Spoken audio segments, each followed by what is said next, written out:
Thank you. Yeah, we're gonna. It's officially starting at 6:05 p.m.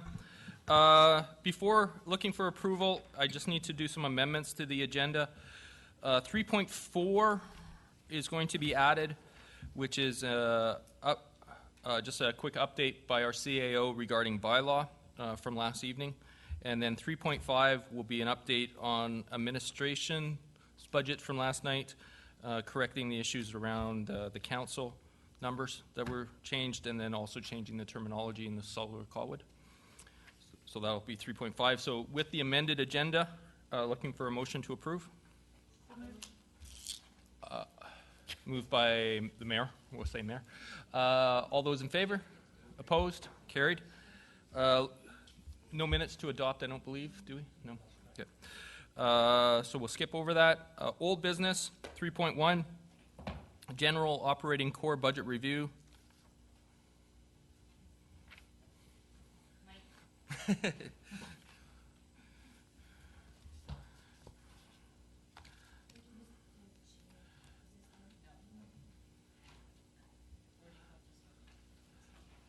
Mr. Chair, we're just going to continue on with our budget discussions from last night.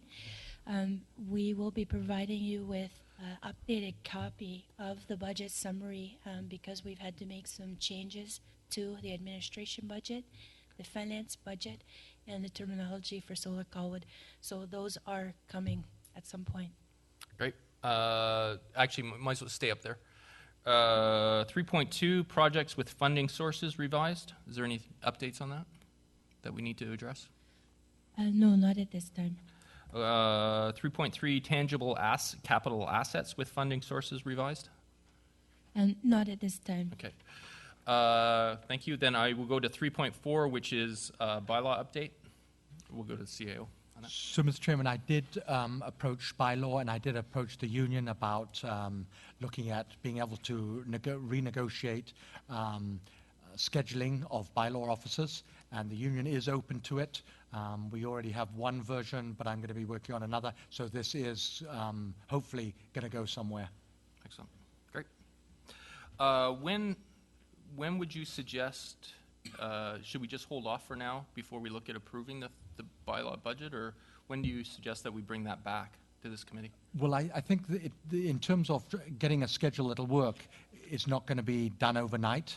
There's a fair amount of work to it. So it's one of those issues that maybe council can approve it close to the end of the approval of all of these items with some sort of proviso in terms of if the requirements are not met to the satisfaction of council, that maybe in 2015 significant changes are made, something like that. All right. Great. Thank you. Any questions regarding that before we move on? Yep. Councillor Lukens? I just have a question. So we primarily discussed last night, the third bylaw officer and that sort of thing, but I have a couple of other questions with respect to the budget itself. May I ask them? The bylaw budget. I will defer to our CAO and Director of Finance. Would that be appropriate? Yes, that's correct, because this is an open, Yep. allows plenty of discussion. So I have more than one question. So could you go to that tab? Could you remind us what 6. tab that's? 6. And I am on page, 2 of 8 in tab 6.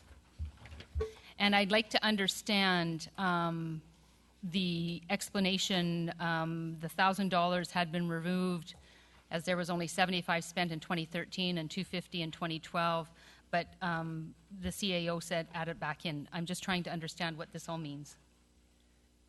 Yes, I'm going by the requirements of bylaw, and I requested that it be reversed based on what bylaw division requested originally.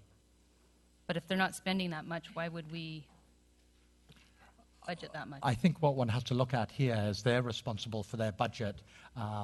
If they have some specific plans in the coming year, it is part of my responsibility to support them in that respect. Okay. I'll trust you. Page 4 of 8.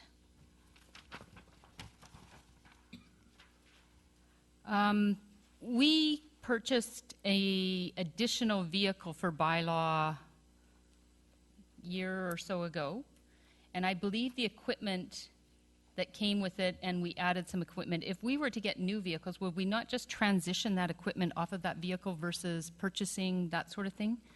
And I also want to ask about the radios. I do recall this. There was a one-time charge for these radios. Were those radios not purchased? And if so, why is that $2668 still in the budget?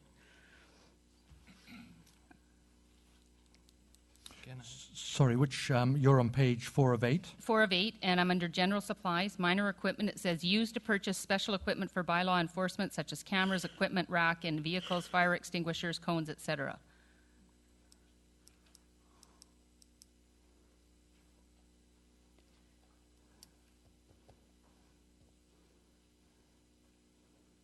No more holidays for you. So, in terms of the $1,000, I think that's just ongoing expenses from year to year. So this is not, this is equipment that's put in the vehicles. It's either replaced or it's something that's new that's put in the equipment in the vehicle. Okay, and what about the radios? The radios, I believe this part of this is to do with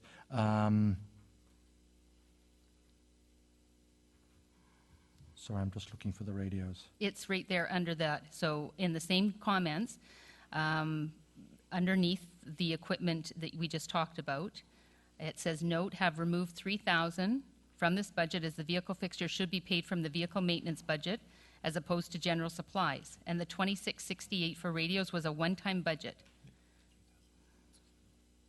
But we purchased the radios, didn't we? Or they purchased, no. but it's in this year's budget, that's why she's asking. But there's a 3,000 going forward. Yeah, so we're trying to understand what that 3,000 is. Yes. I think this has got to do with, as you know, we're part of the CREST radio system, and it's the link between the bylaw officers and the RCMP, and there are constant changes to the small radios, and I think this is just going an ongoing annual expense. I think there was something separate for that, but Do you want to say something? Oh, okay. it doesn't say that in there, that that's part of the CREST thing. I just want to make sure we're not continuing to pay the $2668, because I know it was in the budget last year as well. I think the big thing here is now that we're on a budget system that has an ability to track backwards, we'll be able to see historic records. So if the expenses are not as high as anticipated, there should be some reason to shift the money to other accounts within bylaw that may be overexpended. Okay. I just want to make sure that they're for the right reasons and we know what they are, because those, I do know in talking to Kevin that those have been purchased, so I don't know if anybody else has comments or not. Thank you. So since we're not going to be approving this budget anyways, perhaps what we could do is just clarify that line item. And Mr. CAO? Certainly. Great. Any other discussion regarding bylaw? Seeing none, I don't think we need a motion, so we will go to 3.5, which was administration, which is the revised numbers on council and the change in category with Solar Colwood. Yeah. And, sorry, Rebecca, do you remember which tab we're at? Administration is 5, I believe. Okay.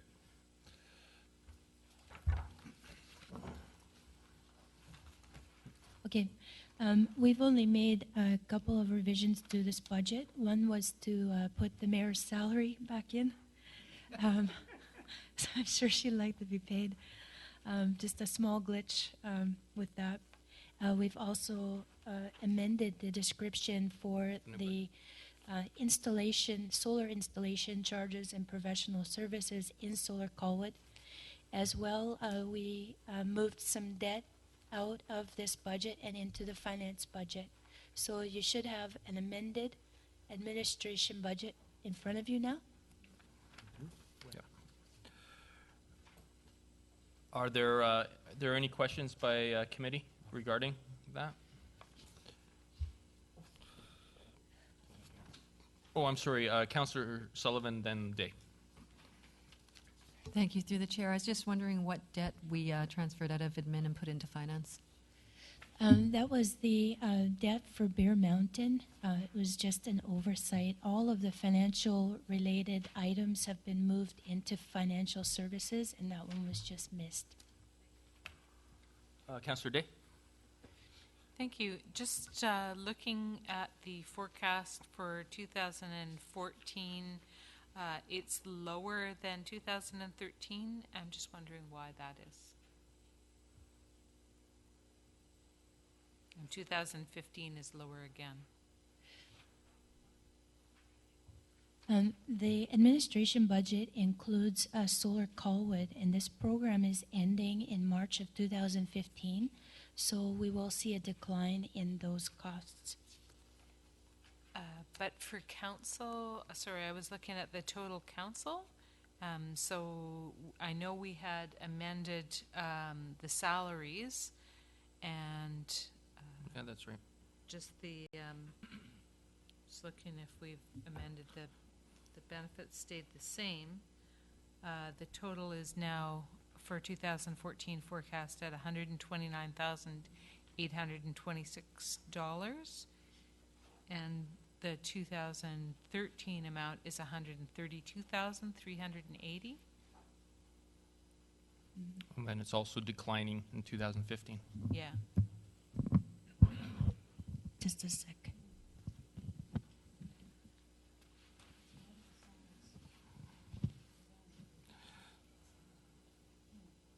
Yeah, you were absolutely right. Well, benefits might change, but No, the not benefits are the significantly, same. No, the But benefits have gone down. salary-wise, you're right, the salary rise would go up 2% because it's tied to CUPE. No, it's tied to CUPE.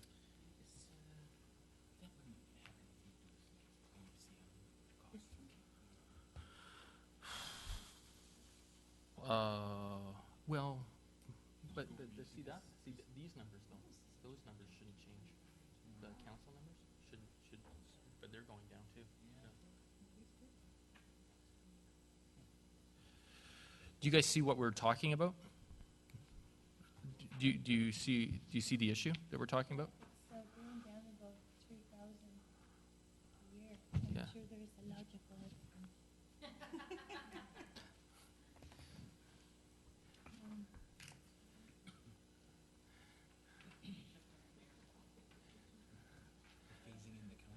Yeah, that's, yeah. We're planning on some Yeah, that's right. We're expecting counselors to fall off 2015.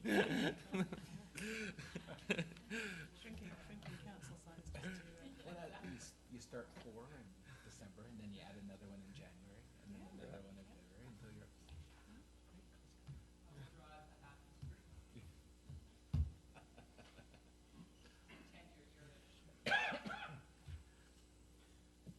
I get first pick, and there's only one name in it. Yeah, you're welcome. Well, at least you have a statue. And then it jumps back up again for 2017. Yeah, that's right. Every year. And then back down again for 2018. It's weird. Yeah, good point.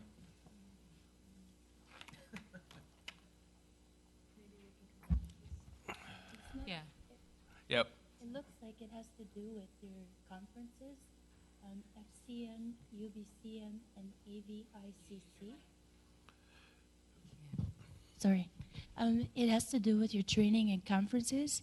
In 2014, we have $25,000 for FCM, UBCM, and AVICC.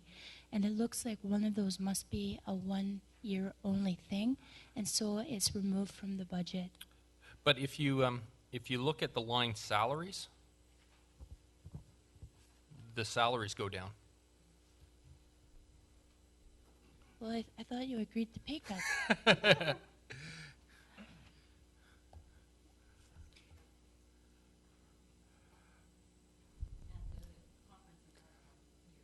Yeah, the Yeah, conferences are we may need to come back every to this year. one and bring it back. We might bring it back at another council meeting, because it looks like you guys need to fine tune those a little bit.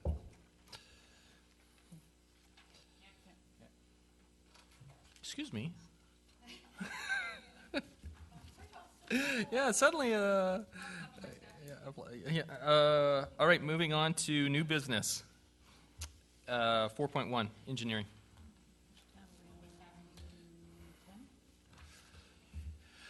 Michael, do you know which tab you are? I'm sorry, are you Michael?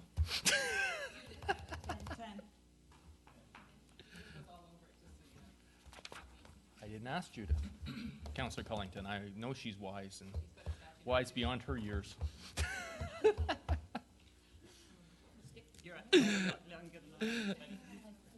Well, that isn't what that's you say that about young people, wise beyond their years, don't you?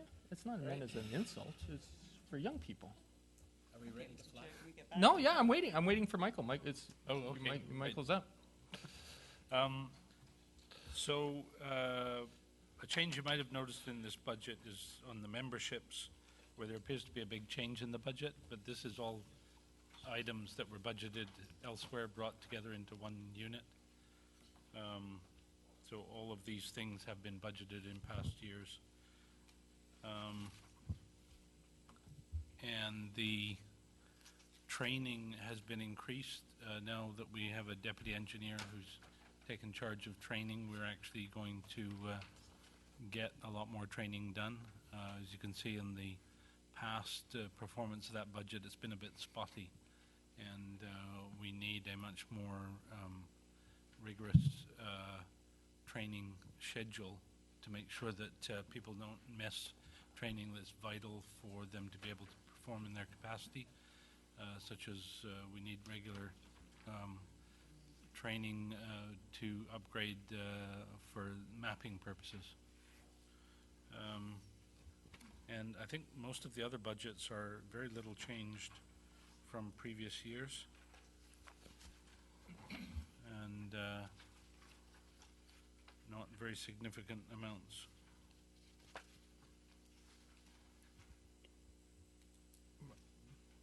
So I don't Okay. think I need to say more on that. I will go to committee first and then to the public committee. Any questions? Mayor Hamilton? You mentioned memberships in the general expenses, but I don't see any, what line item in our first sort of summary page does that fall in? It's page Page 1 of 2? 1 of 10. 1 of 10? Yeah. Yeah, it's there, but is not page 1 of 2 sort of a summary of things, or is that not? Oh, I see what you mean. It would be included in their general expenses. Okay.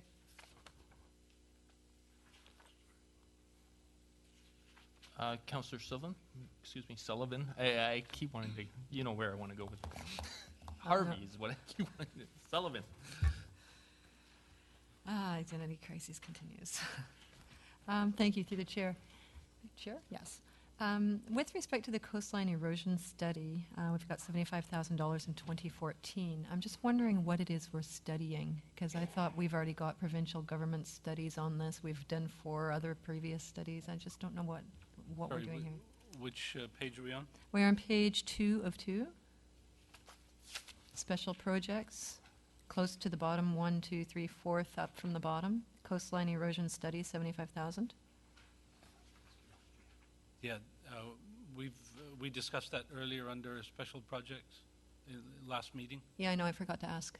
Oh, okay. That was a decision to study the erosion around the pump station to see how we can best protect the pump station, Right. and Okay. also get prices on studying the other infrastructure that's at risk. Thank you.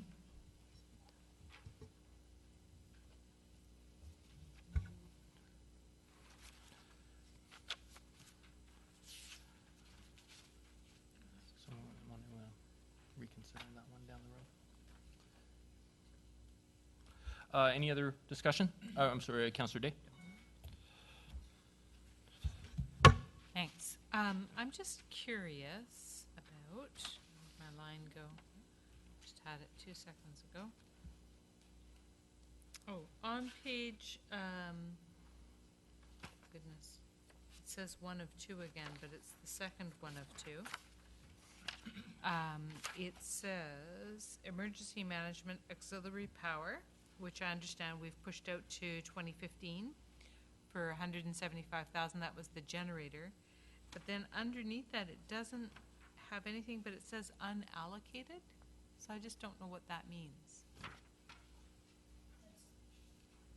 Can you hear me? That is just, it was set up to allow them to add another project in there. It should be hidden. Okay. Yeah, so if you do see unallocated, just ignore it. Okay. Any other? I don't think I need to say it again, through the chair, just my concern over the vehicles, so I stated my opinion on that last night. Thank you. Any other questions? Seeing none, I will then go to the public. Public, is there any questions? Seeing none, should we have a motion, I guess? This would be a motion to...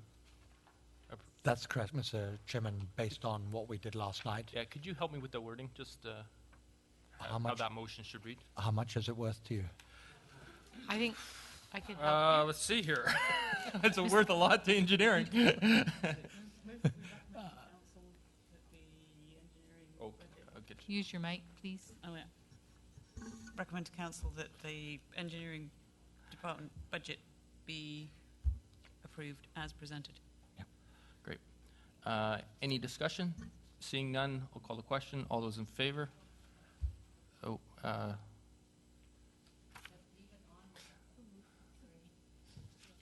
This feels very weird. Do we not need to have the motion include a recommendation that to council that the engineering budget be approved as presented? Yes, that's just what's been Yeah. said, yes. Oh, okay. Yep. Sorry. so all those in favor again? Sorry. Opposed? Carried. Thank you. Moving on to 4.2, Public Works.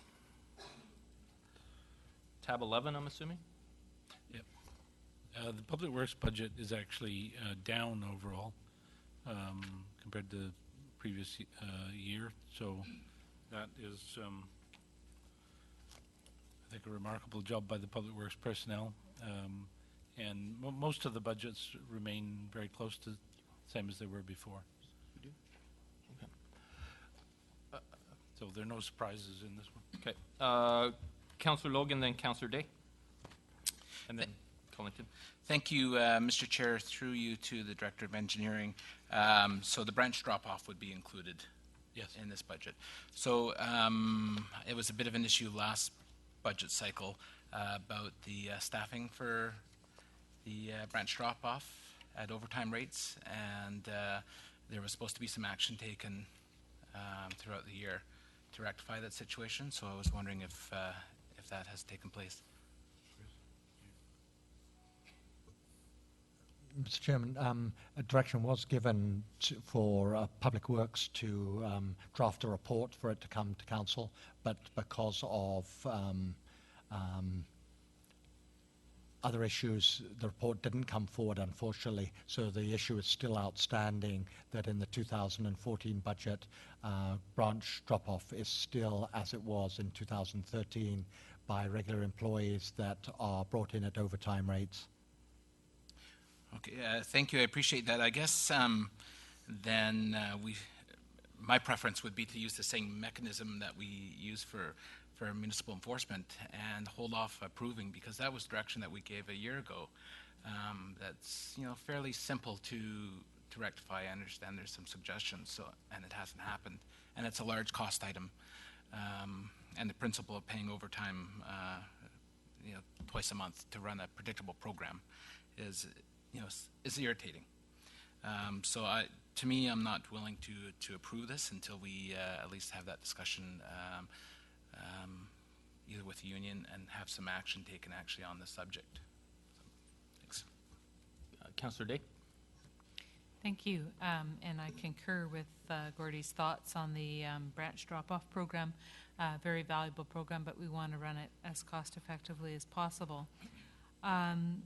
Also, I have concern with regards to, I know that staff have tried very hard to bring as lean a budget forward as possible, and in so doing, they took out of the budget the play structure for Colwood Creek Park, which has failed due to age and does need to be replaced. And last night I didn't speak up a lot about it because I didn't want to, I'm the chair of Parks and Rec, and I didn't want to just be advocating for my particular area of interest. But after having thought about it overnight, I really feel that it's important. There's a lot of things that we have in our budget that the residents won't really realize the benefit of for many years. But children have a very short time in which to enjoy the playgrounds and the equipment. And as mine are getting older now, I'm realizing how short that time is. My kids, when I first was elected, were at Wishart School. They're now at university and college. So yours weren't born yet. So I just think it's it's one of the things that I think is a small capital cost. It's $16,000 to replace that play structure and ensure that the children who come to Colwood Creek Park have the things they need. So I would like to move that this item be added back into the budget and funded via the Capital Projects Reserve Fund. So we have a motion. Did you want to say something to that motion? Yeah. Okay. Just, I completely concur with everything Councillor Day just said. I just noticed that it's actually under the Parks budget, not under the Public Works budget, and I'm wondering if we should deal with it under that one. If you go to page one of, well, it's showing as one of one, but it's actually, it's the second page under tab 12. It's there, so. May I also, yeah, just before, Oh, yeah. Confusing. just before Councillor Day withdraws her motion, perhaps. Yeah. Can I get just, I would like to look to our CAO or Director of Finance, just from an opinion, since this is actually core, and this is a one-time expense that was a special project that we dealt with yesterday, would that actually be appropriate to make that motion to put it into core? No, Mr. Chairman, I think we should leave it where it should be, and that's under CTA, I believe, so that an amendment could be made to the motion that was made last night to include the $16,000 and where the source of funding will come from. Okay, I just wanted to clarify that. So did you want to withdraw the initial motion, or did you? Sure. Just Or should we vote on it? It's more appropriate to vote on it and fail it, or what's, I don't know. Well, the providing correct method is to vote on it. Just delay it until. All right, well, I'll call the vote. All those in favor? Opposed? Fails. what? For now. For now. Sorry, actually, I had promised Councillor Cullington could ask a question, then we'll go to, you have Thank one you. more as well. Also appreciative of the work done by Public Works to kind of stay lean and mean. At the same time, so a question in terms of the salaries and benefits, I noticed the salaries are going down, albeit very slightly. Is that simply because are we reducing the number of people, or we just happen to have lower paid staff?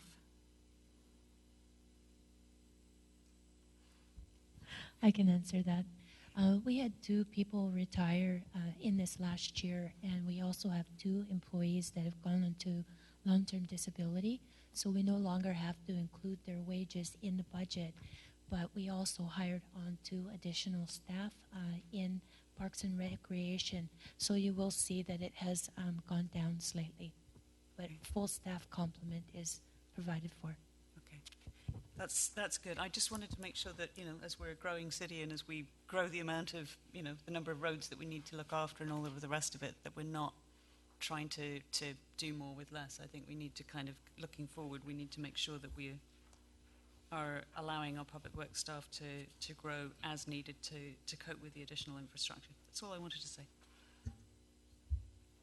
Councillor Lukens? Excuse me. Thank you. I don't have a question specific to this budget, but I did want to remind that we did say that we would bring the building department's budget back, and I see Mr. Pakula sitting in the audience, and I'm just wondering if that should be part of follow this before we go into parks or whatever, but I just want to make sure that that's addressed, because he was asked to bring back the list Right. because I was concerned about what his numbers was. Okay, we'll deal with that after. Yep, sure. Councillor Logan? Thank you, Mr. Chair. Just through you to the Director of Finance. I think I know the answer to this, but I just want to confirm it. The interest on the Nob Hill intersection debt, it is contained in that figure that we spoke about last night, bank and interest charges? And Okay. no, actually, that will be included in the financial services budget. Okay. I was hoping because it's getting up there, about 12 years old, that we'd be retiring it soon. So it just sent my heart fluttering a little bit.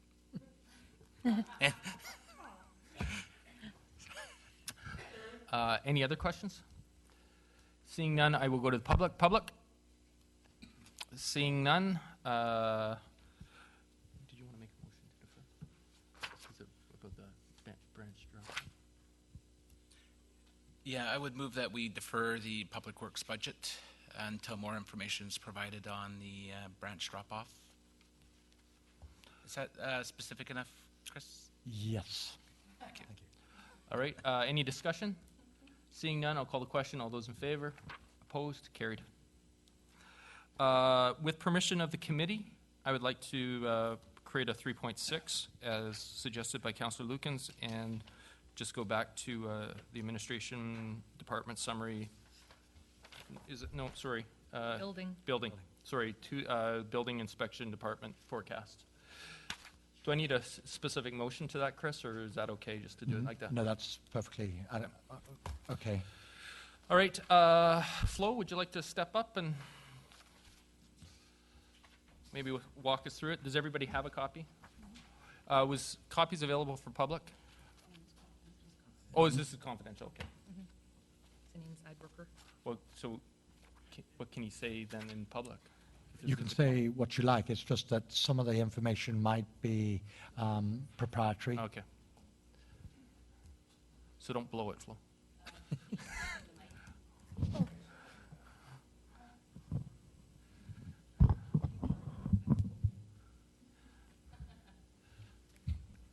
So I'm hoping that you've all had an opportunity to review some of the figures on my projections for the projects that will be moving forward in 2014. And I would invite any questions that you may have in general terms of the validity of some of the figures and the potential for them progressing as I have indicated. Councillor Lukens? Thank you. I actually sat down with Flo today and went through this sheet line by line, and I can say that although last night I was concerned about his forecast for 2014 of 526, 136, I'm very comfortable with it. Thank you. Any other discussion?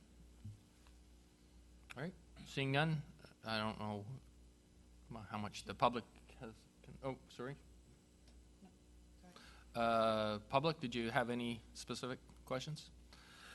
Seeing none, did we need a motion at all for that one? Okay. Then we will jump back to, thank you, I'm sorry. Okay. All right, so I guess we do need a motion for building?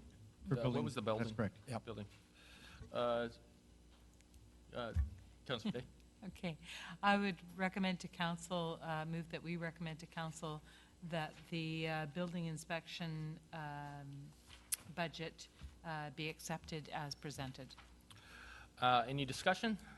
Seeing none, we'll call the question. All those in favor? Opposed? Carried. Thank you. Jumping back to 4.3, Parks and Recreation. Okay. This budget also has undergone a small, Tab 12? Is it tab 12? Yes. yeah. This budget also has undergone a small decrease, and I need to decrease it a bit more. You'll see the very first item, page 1 of 7, is salaries, dam maintenance, engineering. And the first 4 of those are not needed. That is engineering that's done every 5 years. So 2018 would be the next time that we would need that. Yeah. We only do this every 5 years, so we just take out those 4 Yep. years. Yeah. Yeah. Has that, I just, going through to our Director of Finance, with that change that the engineering, city engineer has mentioned, has that been accounted for in core yet, or is that change going to occur? Hence, the reason being, it was suggested that there's the $15,000 to pay for the playground. But I don't want to say that if finance has already accounted for that change. Under dam maintenance. Under dam maintenance. Them in the engineering budget? Yeah, so it would be page Parks. one of 7. Is it one? Sorry, where's In parks. in parks? In Yeah. Parks, under tab 12, On page, One. one So of, just 2014? Well, no. Our city engineer has suggested that 15,000 can be removed up to 2018. Yeah, that's on the assumption that this is for engineering consultants, because it says engineering. And I'm just not familiar with whether the dam maintenance is provided for elsewhere. Yeah, I'm not sure why that's there. Okay. So it hasn't been taken out of budget yet then? No. Okay. Councillor Logan, then Day? Thank you, Mr. Chair. Just a quick question to the Director of Engineering. We've added some infrastructure on Old Island Highway, landscaping and stuff. So just want to make sure that we have adequate funding in there for the maintenance and the annuals and stuff that we're going to be planting in the spring. We did not receive the updated numbers from Parks in time for this process, so we don't have those increases other than what Council's already approved in the past. If I get increased numbers, I will examine them and maybe bring them to Council before the budget process is completed. Okay, so I guess, would you advise that we hold off a little bit then on this until we get some sort of firmer figure on that, Michael? Well, you still have a chance to change it at council meeting. Yeah. I think there should be, sorry, if I may. Councillor Day. Just, I think there should be something in the budget for the maintenance of the new infrastructure, because that's, I mean, even if we don't have the right amount, let's get something in there, even if it's $5,000. Well, the Parks foreman will be back from a course. He's been on a course since the holiday ended, unfortunately, but he will be back shortly, and then we can put those numbers in time for council on Monday. Okay, excellent. So while I have the floor, then I'll move my motion, which is that the parks budget include the $15,000 required for the Colwood Creek play structure to be funded via the Capital Projects Reserve Fund. Yeah, well, it says 15 in here. I thought it was 16 too. But it says 15. I thought it was 16. Well, let's put in 16, and if it's less, then we can amend it. Better to be on the high side than the low. Question. Okay, we have that motion on the floor. Discussion, Councillor Logan?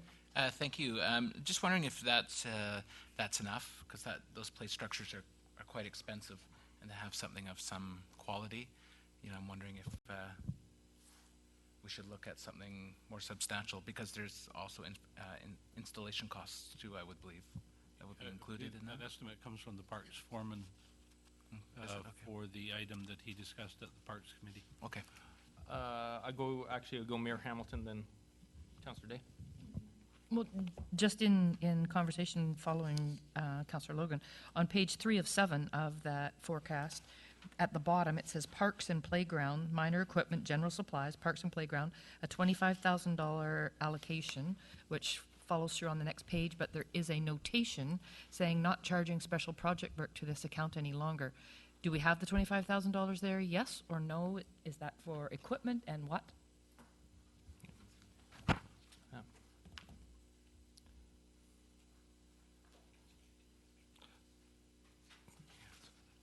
Well, that is just in their core. So the 16,000 would be in addition to 25,000. I can't see. It would be 16 plus 25? Yes, but it would be divided. The 25,000 is for year-on-year requirements to make sure the playgrounds are kept up to standard. The 16,000 is a one-time installation cost of a new unit. Yeah. Okay. Councillor Day. Thank you. It does seem that that would be a fairly low number, only in that I was present for the replacement of the equipment at Herm Williams and also at Ocean View, and both of those installations were considerably higher. About half the cost is the actual equipment that goes in, and the other half of the cost is for the material underneath and all of the additional grounds work that goes into putting the structure in. So I would certainly like to see us budget appropriately. I mean, if there's thinking about it, it was a lot more. It was like $30,000 for Ocean View Park, and that was about 10 years ago, or 8 years ago. Well, again, I can verify those numbers before council. Yeah. Okay. All right, any other discussion on the motion? I actually, my comment is, I am not opposed to the playground at all. I'm actually very supportive of it, but I will not be voting in favor of it because, as we say, if we want to do the budget properly, we should take advice from our CAO, who's already suggested that this should be under special projects and not in the core. So I won't be supporting it here. Yep. This isn't special projects. Mr. Chair, I believe if you look at Yes. the sort of the backside of page 1 of 1, Yep. under tangible capital assets, if you remember, this was under our discussion last night under tangible capital assets, playground equipment, Colwood Creek. We currently have it blank. But we're talking about putting it, No, we're Are we talking about putting it here. okay. If we're putting it in, are we putting it, go ahead. Well, CAO. Mr. Chairman, the way the budget structured is when we looked at tangible capital assets, we had them all listed, but they also then revert to whichever department that they fall under. And this one, if you look at the budget, it's under TCA, it's repeated again inside. So, quite frankly, it doesn't really matter where it's approved. It will appear on the master list of total capital assets, and it'll also appear in the budget for the parks. So you're saying it's okay to vote for it in this? Yes. Okay. Then I will vote for it. I'm not against it. Pay later, Chris. Crisis averted. I'm saving these from my CAO. Any other discussion? Seeing none, I'll call the question. All those in favor? Opposed? Carried. Sorry, Mr. Chairman. Can I? That was just that motion regarding, I'm sorry, the The 15,000. 15,000. Or 16,000, pardon me, to... Yeah. But the thing is that there was some issue in terms of, is that an adequate amount of money? Yeah, I believe the entire budget is coming back with more information when the parks foreman returns. So if we need more information from him in regards to what the installation will cost, I'm assuming that that will be back to us by the time council is looking at this. Director of Finance. Mr. Chair, I just want to draw your attention to the report prepared by the Public Parks and Recreation foreman. This report came to the committee, and he estimated between 10 and 16,000 to remove the damage and replace with a new. And the motion at that meeting was that it go to council and be considered in the budget, which we are doing. So he has already stated that they can get done by for 16 grand. All right. Any other discussion regarding this budget? Okay. Oh, yes, sorry, Mayor? No? Okay.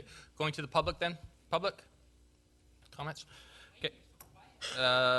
Then looking for a motion regarding parks?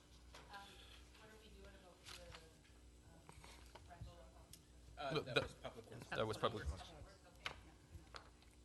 So I would move that Committee of the Whole recommend to Council that the Parks operating budget be approved as presented.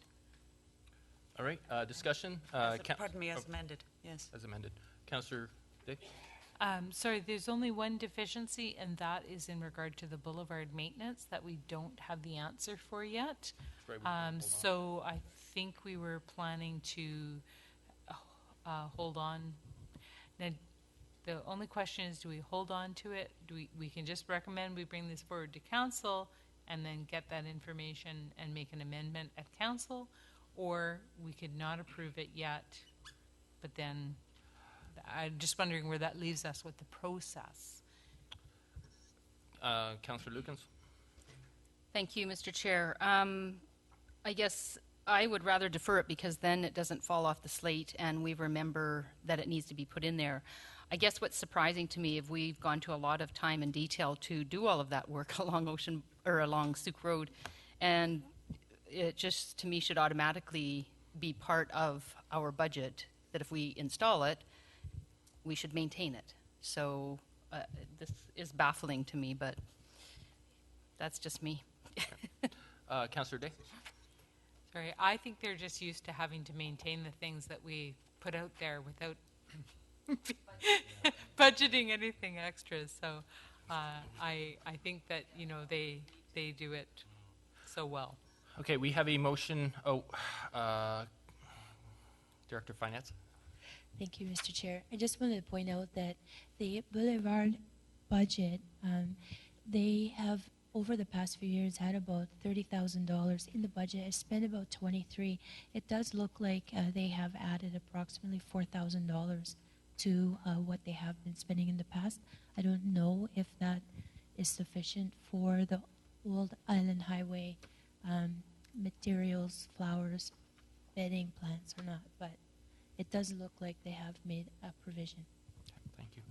So we have a motion. Sorry, which budget was that was been increased? The Boulevard. It is. Page 107. Page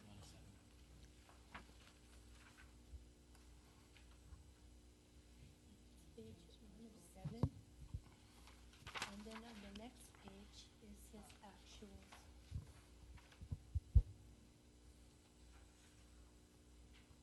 Yeah, I'm not sure. I'd have to double check that that's it. I hope it is. Yeah. Okay. So we have a motion on the floor, which is to forward this to council. Is the committee prepared to? No, it wasn't to defer. She had moved. We haven't voted yet. So I will call the question unless there's any other discussion. Seeing none, all those in favor? Opposed? So, okay, I'll say the motion one more time, sorry. The motion is to forward this to council for approval. Subject to clarification from the... No, there was no subject. So, those in favor? Opposed? So it fails. So may I have a secondary motion, please? Councillor Day? I would move that it be forwarded to council for approval, subject to clarification on a budget amount for maintenance of the new infrastructure on Souk Road. Okay. Any discussion? Seeing none? Oh, there is discussion. Councillor Lukens? Just one last thing. can we also make sure that that 27,000 includes Whale Road and all our other roads that we're actually covering off and have the monies allocated to do the beautification, et cetera, that our community would like to see? So can we just verify those numbers, including Souk and Whale and the boulevards? City engineer? This is the budget for the maintenance, and so it only covers what already exists, and there was an increase a year or two ago to cover the new stuff on Whale Road. So I know that's covered. So then you won't complain when I complain to you it's not getting done? Well, actually, I believe it did get done this year because the people that money was meant to pay for have actually arrived in public parks. Any other discussion? Seeing none, I'll call the question. All those in favor? Opposed? Carried. Oh, this one will go fast. Sewers. RCMP. Yeah, let's do the RCMP with permission of the committee, because I don't think, well, we might want the RCMP here, actually. We're going to jump over 4.4 and go to 4.5, RCMP. I will invite Inspector. Thank you. I wasn't sure if it's Inspector or Captain or. He's now fully commissioned. And I believe it's tab 14 then that we're on. Just hold on 2 seconds. Is it Yeah, 14? Okay. Yeah. Welcome. Thank you. So I guess you'll have to be patient with me about the format for this. So I'm here to answer any questions that you specifically have. And looking at the core budget, and I can touch base on that quickly for you, is that there's no significant changes or surprises in our core policing budget above and beyond our normal increase. And most of you, I believe, attended our presentation at the RCMP detachment, which explained some of the cost drivers and the increases to the RCMP policing costs. There's no extraordinary costs that we're anticipating on the horizon. There are 2 vehicles that will be changed over in this coming year, and those have already been budgeted for in your existing budget. That will incur the cost of the vehicle and the changeover or the fit-up of those vehicles, which has already been captured, as I said, in this current budget, because our budget cycle is somewhat separate from your cycle. The only other thing that is coming is what we call LiveScan or iBook, which is an electronic fingerprint system, and that will be a cost shared between all the municipalities that we police, and that is something that we're anticipating being able to absorb within the operating costs of the detachment. So our main only difference in the budget is a request for an additional municipal employee funded by Colwood municipality. I'll be making a presentation to all 3 communities, View Royal, Colwood, and Langford, asking for a municipal employee from each of those communities. And if it's appropriate, I can explain a little bit of what the rationale is and why we, I believe. Yeah, absolutely. We talked a little bit about it yesterday, but we're waiting for you. Okay. And I'll basically go over a little bit of a business case for you. I'm hoping it's not redundant for you. If it is, let me know. But Colwood, as it's already been identified here today, Colwood is a growing community, as are all the communities policed by the West Shore Detachment. The demands made in regards to documentation and administrative duties involve the police investigation, and in police investigations are onerous. This stems from the legally mandated obligation for full disclosure, as well as an increased awareness of public safety and corresponding need for the investigator to document their actions and conduct numerous indices and database checks. Further, with the introduction of Prime, there's an increased expectation of members adding to the documentation burden. For the interpreter? Slow down.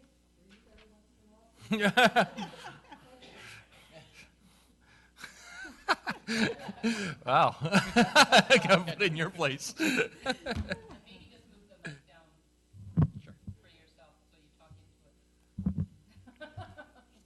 So anyway, there's an increase in the documentation burden as the need for management of the electronic file system by support staff.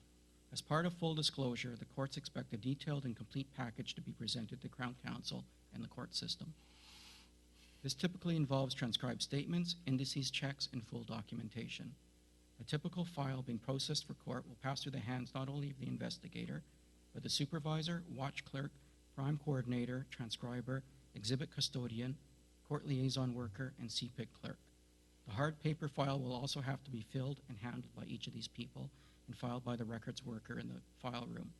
The original file may have passed through the front counter or a call taker when it was originally created. All of these positions, with the exception of the investigating member and his or her supervisor, are municipal employees, support staff at the West Shore Detachment. The West Shore Detachment has seen a large increase in individuals of the West Shore community attending the front counter of the detachment, not only to file complaints, ask questions, but for criminal records checks. These checks, in their simplest form, are handled by the front counter worker, who may receive in excess of 200 criminal record checks a month. Any checks that surface adverse information are then processed to a higher level, resulting in the file and check being moved to the disclosure clerk for more detailed review and processing. This also typically involves fingerprinting and a variety of database checks, resulting in communication and information sharing with other detachments and municipal police departments. In addition to the criminal records checks, the disclosure clerk is fully engaged in dealing with the disclosure requests for files and information, such as ATIP, which is access to and freedom of information, and police information checks. There have been substantial increases in ATIP and FOI requests from the public, lawyers, private, and government agencies. A full ATIP clerk is now required to manage these requests, together with the in-depth background checks required on some police information checks. In recent years, the requirement for individuals to obtain a police information check for employment or volunteer purposes has dramatically increased. Policy has changed, requiring significantly more research on police history, records being reviewed. Work previously performed off the side of a desk is now managed by a full-time employee. As well, a major increase in client services being placed on the front counter staff. The requirement to fingerprint individuals who wish to gain employment or volunteer in positions involving vulnerable persons has grown substantially. This task has fallen to the front counter staff with the assistance of the ATIP and records personnel. In addition to the ATIP disclosure clerk, the West Shore Detachment has experienced an increase in the request for information from the Ministry for Children and Families. This involves disclosure and background checks on family members and risk factors associated to individuals in their files.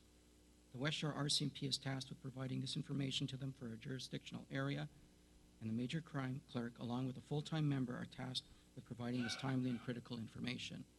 At times, the workload is beyond capacity and further support is required. In summary, the workload has increased dramatically at the West Shore for support staff. Prime, for example, in 2005, the province of British Columbia legislated to utilize a police records information maintenance environment, which is Prime. The record system has resulted in an increase in data entry to support significant statistical gathering, which impacts all municipal employees. Court documentation. Justin, which is the automated submission of court documents, charges forwarded to Crown Counsel, have resulted in a workload increase for both the watch clerks and the court liaison officers, both of which are municipal employees. The system demands more information, requiring greater review to ensure accuracy and attention to detail. The system will automatically reject submissions with missing and inaccurate information. Transcribing. Initial request for approval of criminal charges has previously been accepted by Crown Counsel, with a typed synopsis of a statement taken from the subjects involved. Once Crown Counsel determined that charges would be proceeded with, the statements would then be deemed necessary for court would be requested. A provincial memorandum of agreement has been signed in 2012. That's an agreement between the Crown Counsel and all of the police agencies of BC, and was mandated to the police agencies. This MOU requires all statements be typed in full, proofread, and included with the initial report to Crown Counsel prior to approval of any charge. These statements are required in a timely manner, and the transcription required has dramatically increased. Statements are now transcribed where charges are not proceeded with, or where a subject submits a guilty plea prior to the court date.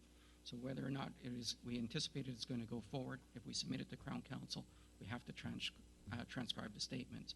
Just as a little bit of a side note, and Karen Reitz is our office manager and can give us exact estimates, but approximately for every half hour of a tape statement takes about 3 hours to transcribe.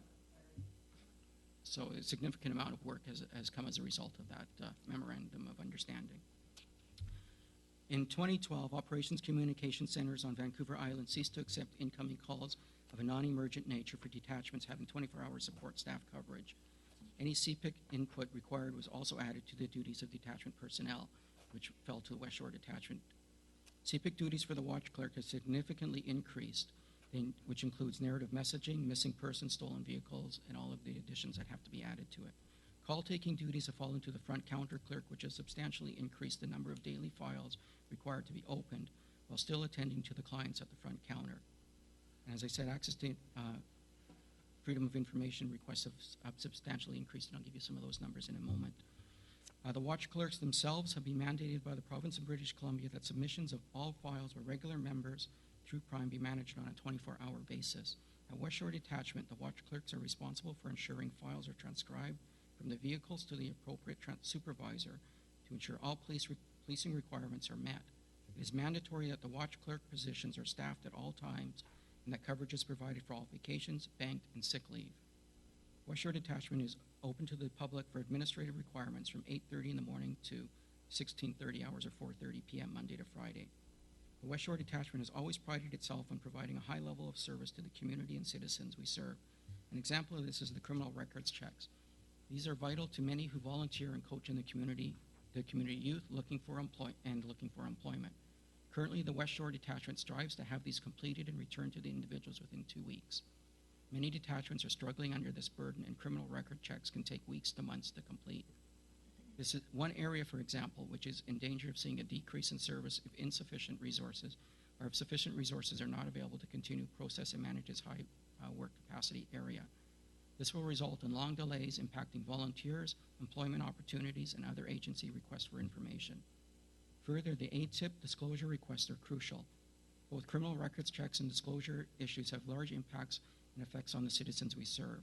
Errors or delays in these areas have the potential to put the public at risk, not to mention civil litigation challenges towards employees, the detachment, and the community as a whole. Transcription, file quality, and disclosure for court-related files are also significant.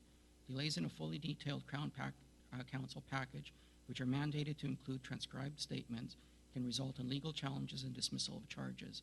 Any delay by the police or Crown Counsel is seen as prejudicial, detrimental to the accused by the courts, and meeting timelines and processing of information continues to be a challenge. Media pressures are also a relevant concern for the detachment and personnel. Not only are regular members tasked with providing media releases, updates, and answering numerous calls for information, but the municipal employees who work with these members is tasked with an ever-increasing demand for information, preparing literature and electronic information for release, and monitoring activities at the detachment for release to the media and public, which has not only an impact on the West Shore Detachment, but on the community as a whole, as that's our main method and a venue for getting our message out to the community and to the public. Just some of the stats. In 1994, all the public service workers were converted over to municipal employees, except for one position. At that time, Colwood had 3 municipal employees moved into their position. In the year 2000, Colwood saw an increase of 1 municipal employee and brought it up to 4. And in 2005, Colwood had an increase of 1 municipal employee, which brought it up to 5. We currently continue to exist at 5 municipal employees. And although there's been a population increase, a number of members have increased, the municipal employees have not increased. One caveat to that is that there are 2 shared positions within the detachment, which are funded by View Royal, Colwood, and Langford, and that's our IT land position and our crime coordinator. So there has been an increase, which is captured under the totals for the Langford numbers. I've got some census numbers in the report as well, but essentially our file load was peaking in approximately 2006, 2007. I don't have the exact number, but approximately 18,500 files is what we hit last year. Although our file count has come down, the obligations, the reporting requirements, and the reporting writing has increased dramatically for both members and for the municipal employees. So don't be, misguided by the sheer numbers of files, because the amount and the involvement of the documentation has increased dramatically, which has greatly impacted the detachment workload.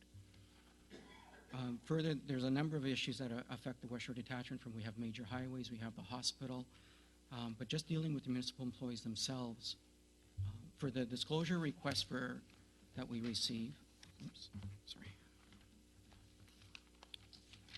Ministry for Children and Family Development will typically contact our office, and they're asking for information.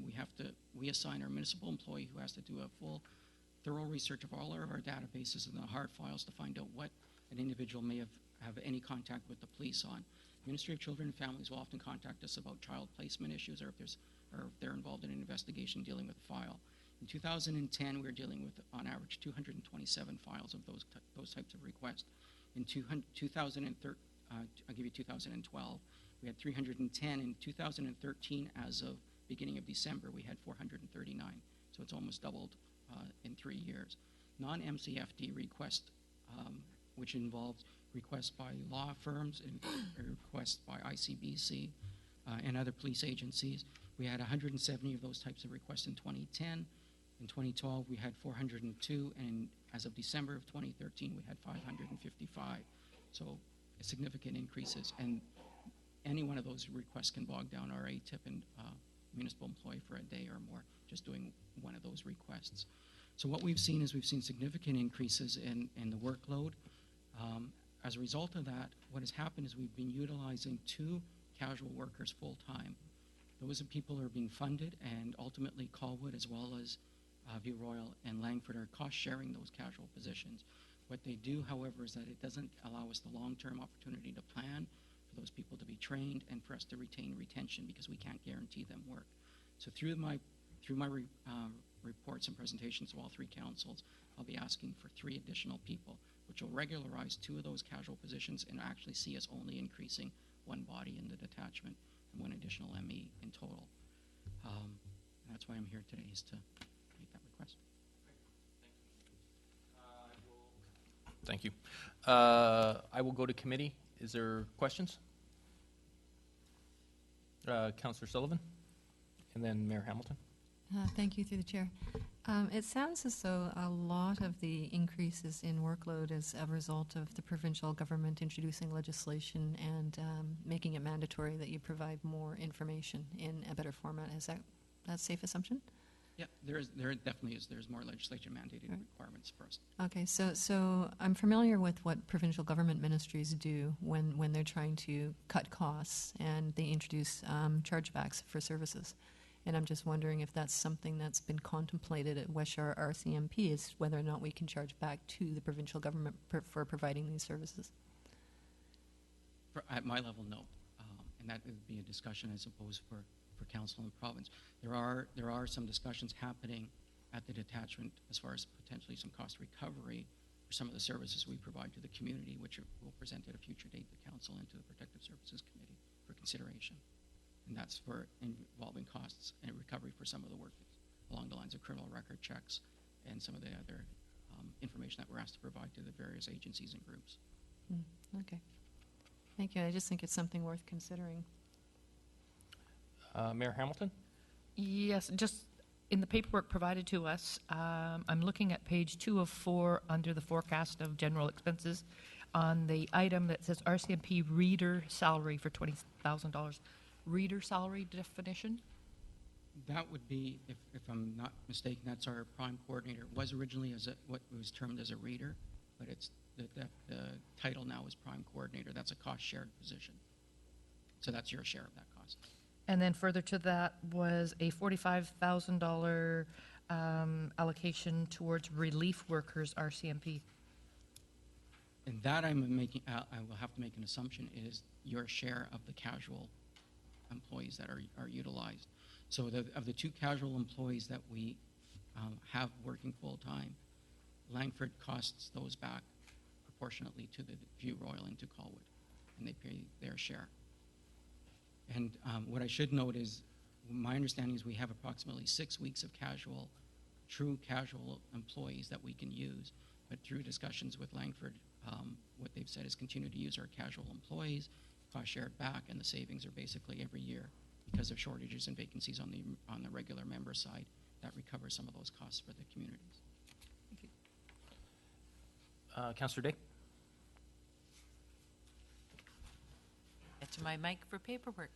I just wanted to comment on the idea of the chargebacks, because a number of the criminal record checks that you do, and I know they're ever increasing, are done for the soccer coaches and other volunteers who are really helping to make our community a safer and better place.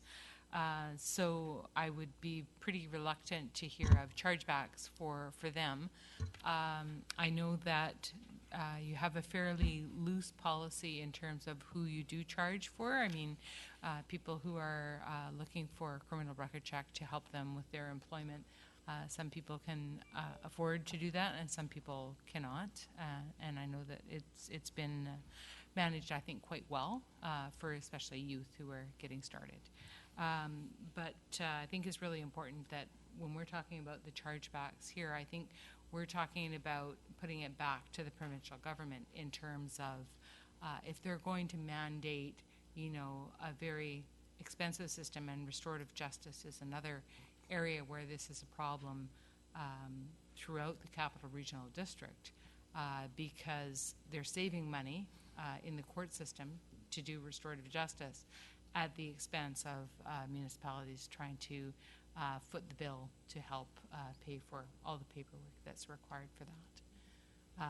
So I just want to make sure that I also happen to be the chair of the Victoria Family Court and Youth Justice Committee. So I do hear from everyone in the region in terms of what's happening for families and youth. And I do really want to see that the government gets a clear picture of the costs that go with the requirements they legislate. And just to clarify, as far as the cost for criminal record checks, no changes are imminent, and for us to implement any changes would be coming through council, and there would have to be a bylaw for that, and that would be further discussions and further research has to happen. Can you clarify, there are some people that do get charged for a criminal record check, correct? Correct. And where does that income go? It is. Does it go back to the cities? Well, sorry, we're videotaping, so we need the mic so that. I'm Karen Reese. I'm the office manager at West Shore RCMP. What we do is we identify where the person resides. If they reside in Colwood and they are charged the $50 fee, that money is returned to the city of Colwood. Okay. We take it on a monthly basis to your finance.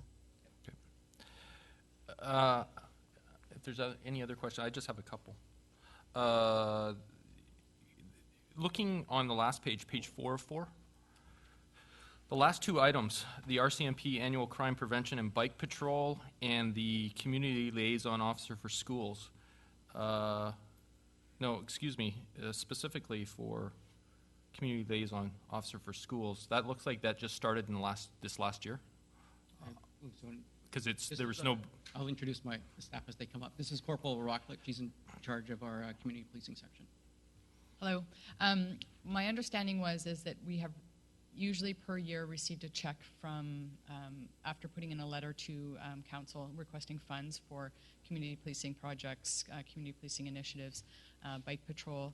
And last year, it was my understanding that you decided to put it in as a line item into your budget so that it would just be an automatic cost item for us so that we could plan and allocate those funds as needed. So it was a grant request as far as you recall before that? It had historically been a grant request and you had decided to change it in that format.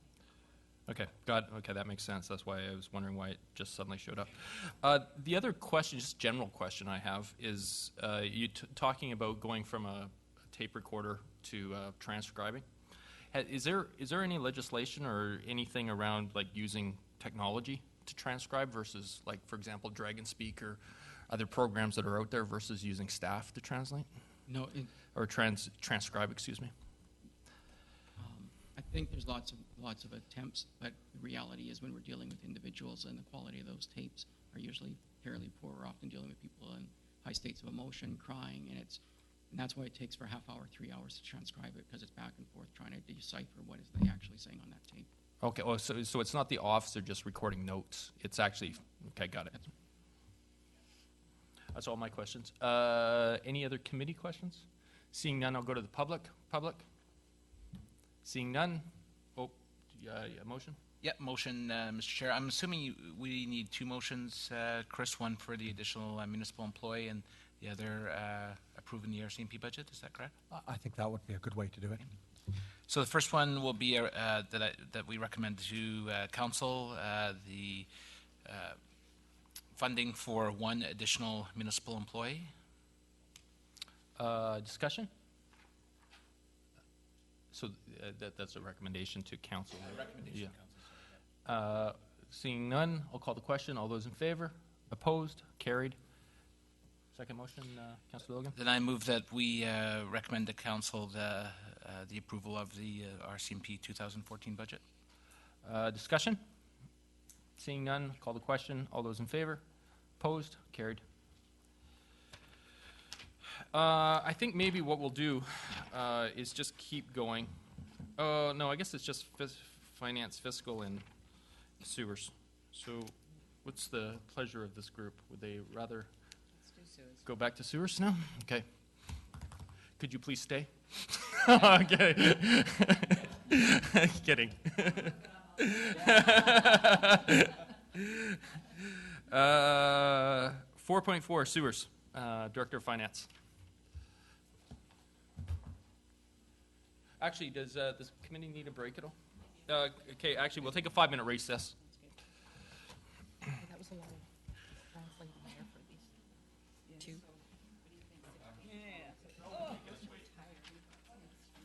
See, he doesn't listen. He doesn't even listen. Yeah, but we're hoping to keep him for a while. Not like, but do you know what I mean? You can build that. Don't jinx him. Yeah, build that file though. Yeah, I get you. Got the RCMP out, so it should be good now. Yeah. We need to move Dwayne up to the front row. Yeah, Dwayne, we're going to make sure that there's a chair in between him and Teresa, that you know they're the two of them. I told Dwayne that he would be the one for him. If he had to be removed. That's right. 4.4 sewers. Director of Finance, you want to talk about it?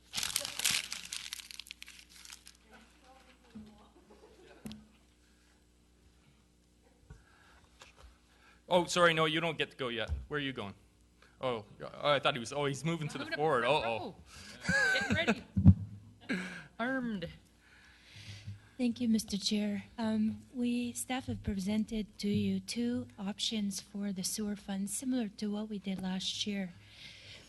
We have received a legal opinion that prevents us from following a motion from council of last year.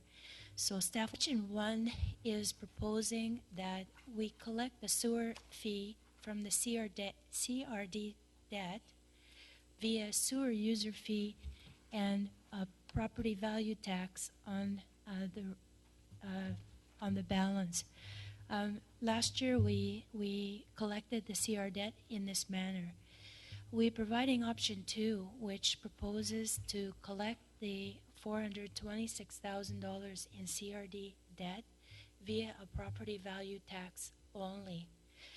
The user fee last year, in order for us to be able to collect the CRD debt, practically double from $1.05 per 1,000 cubic meter of water consumption to $2. If we were to follow option 1, we anticipate that the sewer user fee rate for tier 1 users would have to increase to about $2.61 per 1,000 cubic meters. The other option, 2, is proposing that through a property value tax, the debt would be spread amongst all residents in the community. And one thing that should be pointed out is that our big 3 users, which are WSPR, Royal Road University, and Department of National Defense, whether they are charged via the user fee or the PILT, they will pay their respective share of the CRD debt, because the rate that we calculate for the calculation for the PILT takes into account the other authorities that we have to collect on their behalf. So I would leave those with a committee for discussion. Just before you do, and normally I'd let committees, but I want to clarify a statement that you just made. So for example, D&D right now pays PILT plus the sewer charge. Yes, they do. They pay the user fee for their water consumption, plus they pay an annual PILT of about $2.7 million. Okay. Yes, city engineer. Which has nothing to do with the sewer debt, the PILT they pay currently. Right, and that's why I interrupted, because I wanted to clarify, because I thought I had heard through our Director of Finance that one way or another, either through PILT or a user fee, that D&D will pay for their share of the CRD cost. It- That's what I want to clarify. PILT is voluntary. There's nobody making them pay it. Okay, so that's important for committee to understand. But they do pay for the CRD debt via the PILT rate that we apply to the properties. Okay. Thank you. Actually, Rebecca, you may want to take the mic, because I'm sure committee's going to... Oh, maybe nobody has any questions.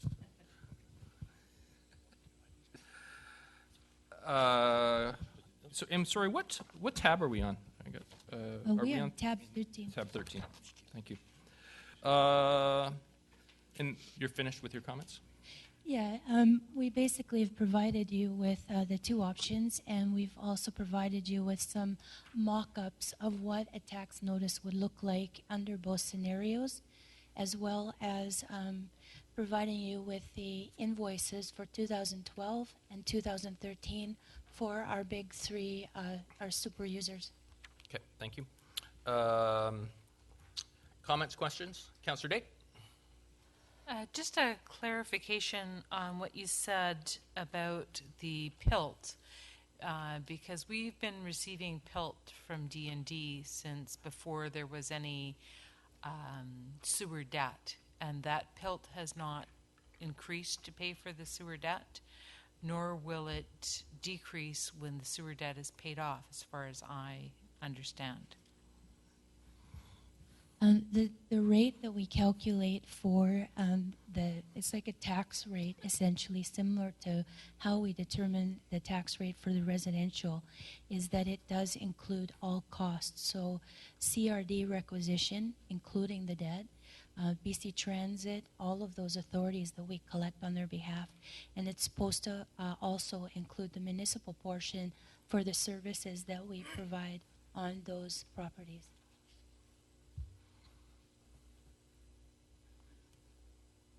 Okay, but it doesn't, when the sewer debt is paid off, the PILT will not be reduced, I don't think.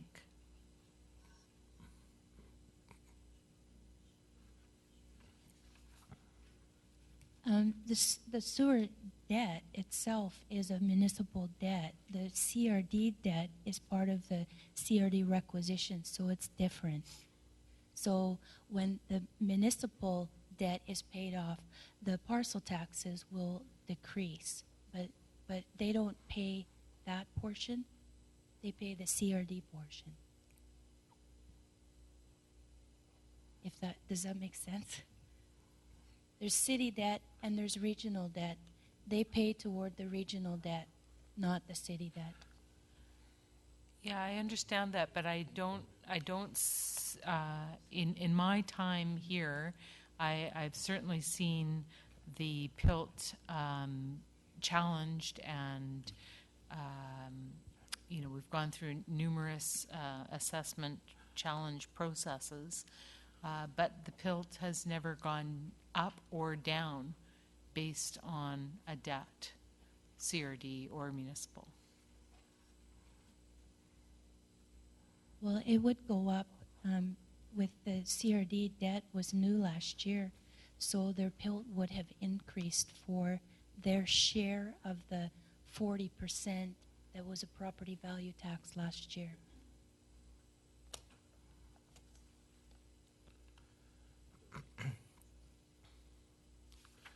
So, I'm just gonna use some terms just to clarify, because I would like all of us just to be on the same page, if that's all right. User fee. The user fee that we are charging presently is to pay for CRD debt, correct? No, paid for, so it's the opposite. Yeah.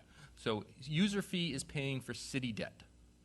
No, We, the parcel tax. both, jeez. The Yes. parcel tax actually is what pays for the city's sewer debt. The user fee Yeah. is to cover the cost of operating a sewer system in the city of So Colwood. it's operation. So yeah, I want all of us to all be on the same page. So the user fee covers operation costs of the sewers. Last year, we included $126,000 in the user fee, which was part of the CRD debt. The balance was collected via a property value tax. Right, so okay, which is fine. So I'm just clarifying, user fee was operational sewer costs plus 60% of the CRD cost, correct? Yes. Okay. And then the municipal tax was to pay for the 40% of CRD sewers. No? No, if you see the tax notice in front of you, at the very top of the notice, there is a line that says residential CRD. Last year, that 40% was included in that line, not in the municipal portion at the bottom. I'm sorry, Okay. I don't see that line. It's right under levies collected on behalf of other agencies, and it says residential VCAA, and then it says residential CRD. Okay, so the user fee, just trying to clarify. User fee was operational sewer costs, which was calculated on water usage. Yes, and development And unit. then the whole 100% of CRD, and we divided it 60-40, depending if you were hooked to sewers or not hooked to sewers. Where I'm going with this is I'm trying to make sure that I understand the fee versus the tax, right? Because from last year's. But how about if we look at it slightly differently? Okay. What you have is... Oh, yeah, Mike. What you have is CRD debt, which is regional, Okay. and that's for the building of the treatment plant, all right? You also have a fee that covers the operating cost of that unit, Of the CRD. of the CRD. But Okay, also on operational. the municipal side, you have the capital cost, which is the building of the sewer, which was done through a parcel tax. And then on that, top of that, you also have a user fee for the day-to-day operation. So you have an equivalent on both sides. One's regional, one's municipal. Capital tax. Yep. Operation fee. Fee, correct. That's it. Capital tax operation fee. Okay, so the operate. Yeah. So I've got three columns. Help me here. I've got three columns. CRD cost, which is capital, operational, which is, well, hopefully, and then municipal capital, right? Because that's the sewer pipes we're putting into the ground. Correct? All right. And a fourth? And a municipal operational. Okay. Okay. So I've got four columns? No, that's not correct? So I'm trying, so I've got CRD capital costs For sewage treatment? for sewage treatment. Yeah. There is currently no operating because it isn't built yet. Right. So I've just got capital for CRD. The CAO was referring to the operating cost of the sewer mains, which are CRD. Right. So there's the Yeah. CRD operating cost. There's a fifth column now.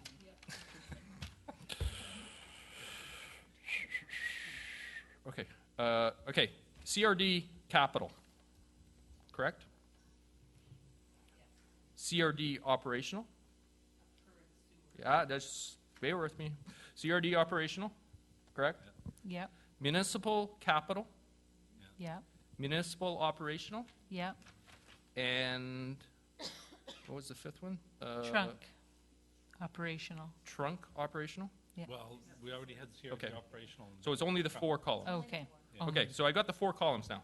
CRD capital, CRD operational, municipal capital, municipal operational.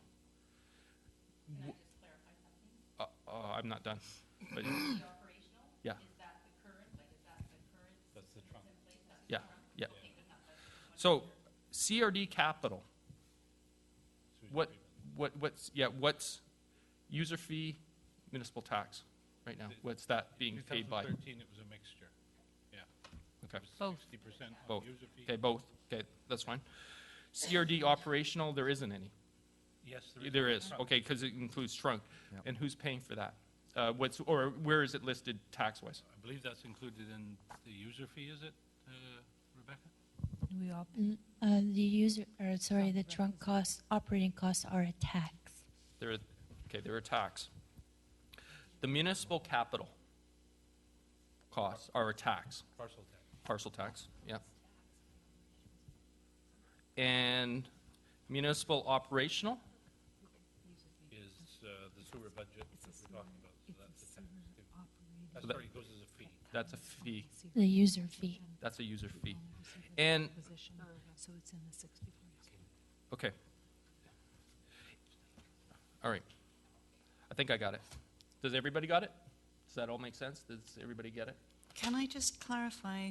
So, before we had the CRD, McLaughlin Point, etc. system, we had our municipal system with the capital paid under parcel tax, operation paid under user fee, and there's also a CRD portion of that.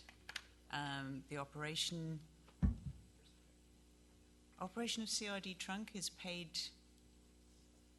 By tax. by tax. Yep, Parcel tax, everybody tax? everybody. Everybody tax, okay. And then we've paid off the capital for the trunk, Yeah, that was paid off Okay. a year or two ago. so that's no longer. Can I just clarify on that, the CRD operational that's paid by tax is last year was under the 60-40 split because it's part of the CRD requisition? The CRD capital was under 60/40, yeah. CRD operating was also under the 60-40 split. I don't believe so. No, the only thing that was 60-40 split was the $211,518 debt payment to the CRD. So about $126,000 of that was paid by the sewer user fee, and the balance was a CRD property value tax under that top part. Okay. But it was charged to all Colwood residents, the sewer operating costs under the CRD requisition. Yes, every home pays for the CRD requisition. Yeah.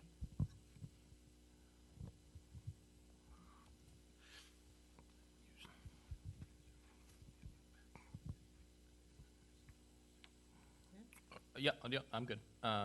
So we have two options that our Director of Finance has suggested, correct?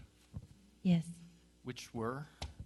The first one, option one, is that we collect the $426,000, similar to how we did it last year. This will require our user fee for Tier 1 to go up to about $2.61 per 1,000 cubic meters from the $1.05 it was in 2012. Option 2 is strictly a property value-based tax on the whole city, similar to how we treat the CRD requisition right now. We would just include the $426,000 in that calculation, and then everybody pays.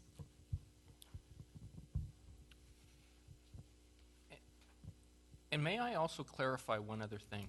So there is a user fee based on water usage, correct? There is a bill that shows up in June at one point, which is you get charged an X amount. Now, has that been moved over now onto the annual bill? Because it used to be charged differently. So I'm trying to understand if there's if there's one user fee based on usage that pays for example, in the old LSAs or LASs, it was based on volume, and Yeah. you got charged on that. You're right.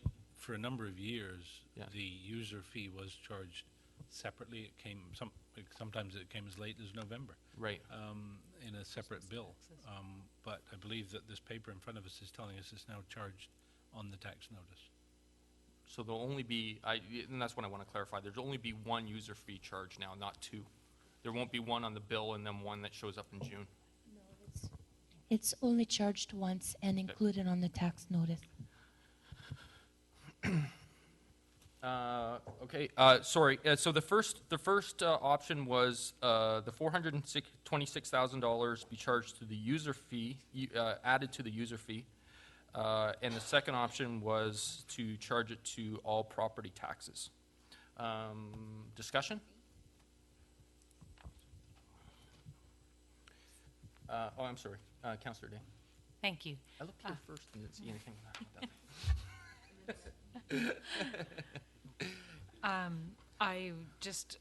I would like to suggest that option one is the most consistent way to handle it. I wouldn't like to see big changes every year in how we charge for sewers. I think we need to stick with one consistent method. And I think that reflects the wishes of the community when we went out and sought their input as well. Councillor Sullivan? And I'm sorry, just, I don't mean to interrupt. Before, no, you're going to get the comment. Is honest. I would just recommend or encourage, remember not to make a motion at all until we allow the public to comment. So sometimes we might get heated and then make a motion. Not at all. And then poor Dwayne didn't get a chance to say his 2 bits. So, sorry, Okay. go ahead, yeah. Oh, thank you. I think it's really important for us to be consistent with what we did last year, so I'm going to be supporting option number one. Councillor Lukens? Yeah, thank you. Councillor Cullington? I have a question, and this is to do with the document, confidential document that you provided us, option one and option two. I just have to ask on option number 2, why is the sewer user fee, which would be the municipal fee, so high compared to option 1?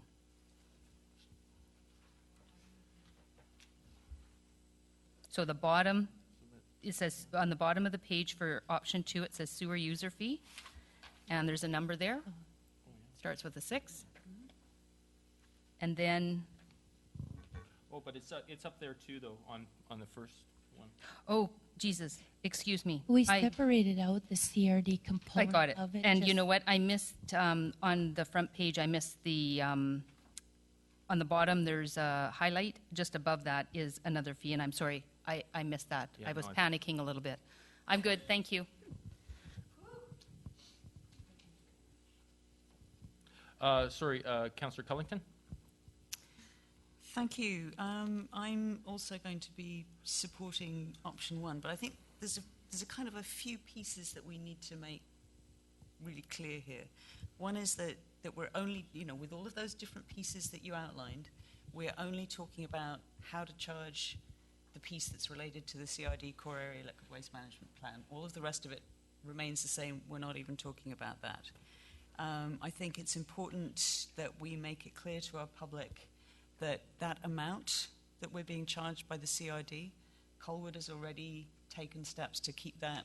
I know it's a big number, but we've already taken steps to keep it as small as we can because we tried to really work with the CID to absolutely kind of minimize the amount of capacity they allocated to Colwood in that downtown plant. I think it also, when we send out the tax notices, we need to make it really clear that that big hit fee is coming from the CID, it's not coming from Colwood. And I think it also is important that we be really clear that we are working as a city to do our own wastewater treatment plant and to avoid paying the cost through the CID because we feel it's a much more economical and appropriate route for our residents. My reason for supporting option one is that we went through a very extensive consultation process last year. We laid out all the options on the table. I think we were really clear to people that it was a big cost. It was going to get bigger. and that we needed to find the least unfair way of charging it. And we tried to find that balance between sticking to the principle that only sewer users pay for sewer fees, but in this case recognizing that there are impacts both on sewer users but also on the community as a whole, because really what we're paying a lot for is that future capacity, and how is the reasonable way of charging for that? And that's the piece that we said needs to be paid by the community as a whole. So I think for myself, we heard from our public, they said this is the way we want you to charge it, and I think we should stick to that. I think it's probably also worth sending out a message when we send this out, reminding people that the sewer user fee is linked to water use. So one of the ways that they can help to keep that bill down is to reduce their water use. So, you know, am I happy to see this amount going up? No. But we have to pay it somewhere or another, and my strong sense is that option one is still the least unfair option that we have in front of us. So that's where I'm going. Councillor Logan had a question.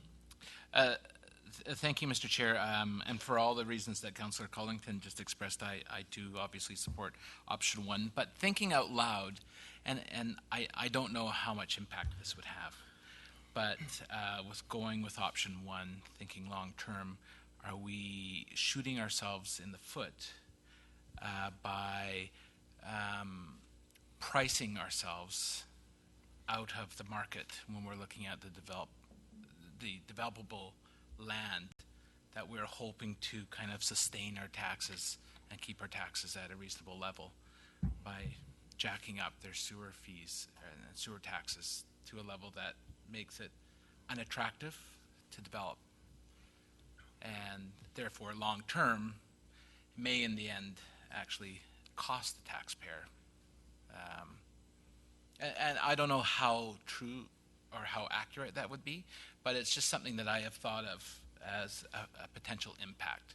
So short-term taxpayer wins that are, you know, on septic fields, but long-term, is there an impact by pricing ourselves out? So I throw that out there. I don't know if Rebecca or Michael or Chris would have an opinion on that one way or another, but you know, it's just something I've wondered. Okay, sure. City engineer seems like would like to comment on that.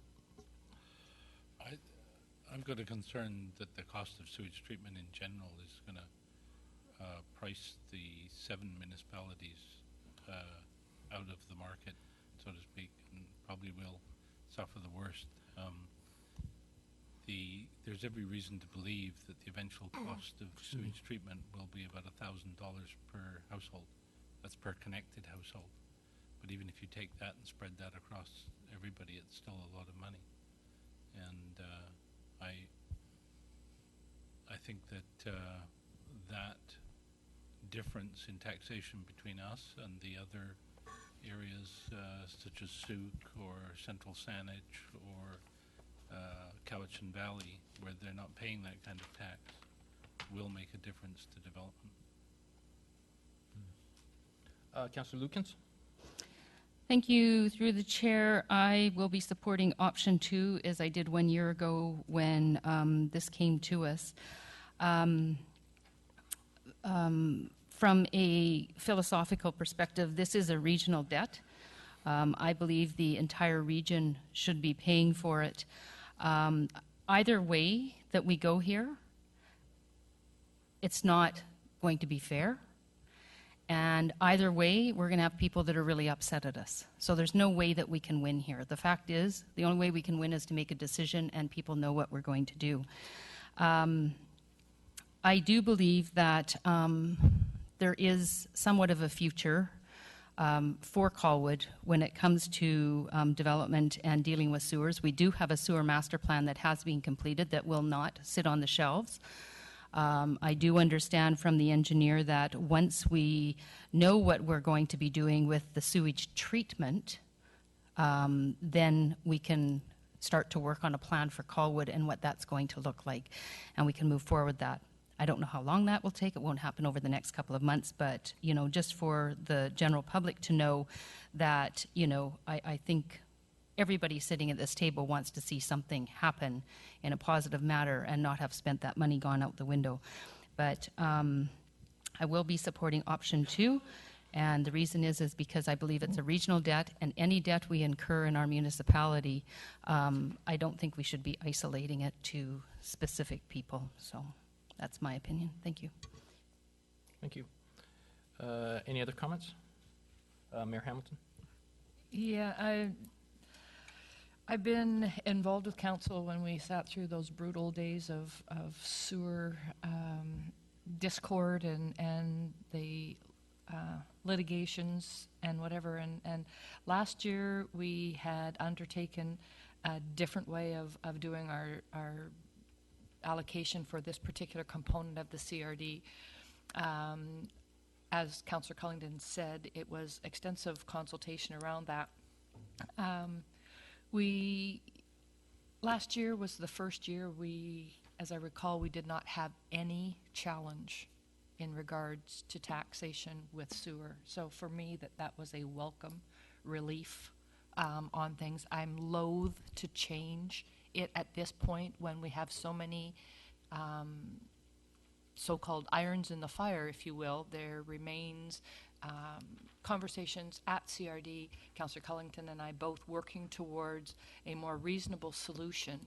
So at this point in time, I'm, ideally, I agree that we should be, if we had a plan in place and everybody was being hooked up and we could see that momentum happening, that might be a time and an opportunity to equalize the payment process out there.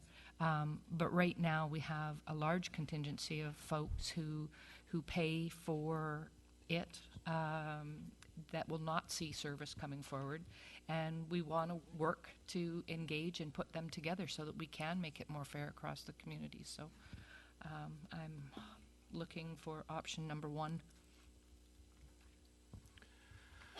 Okay. Does anybody else? Oh, Councillor Day? Sorry, just a question.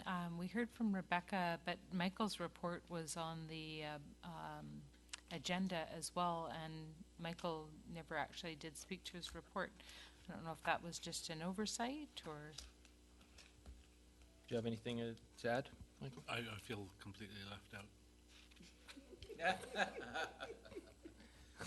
First, no, I'm not going to say it. I've been told that I don't have proper decorum, so I'm going to behave myself. Feel better.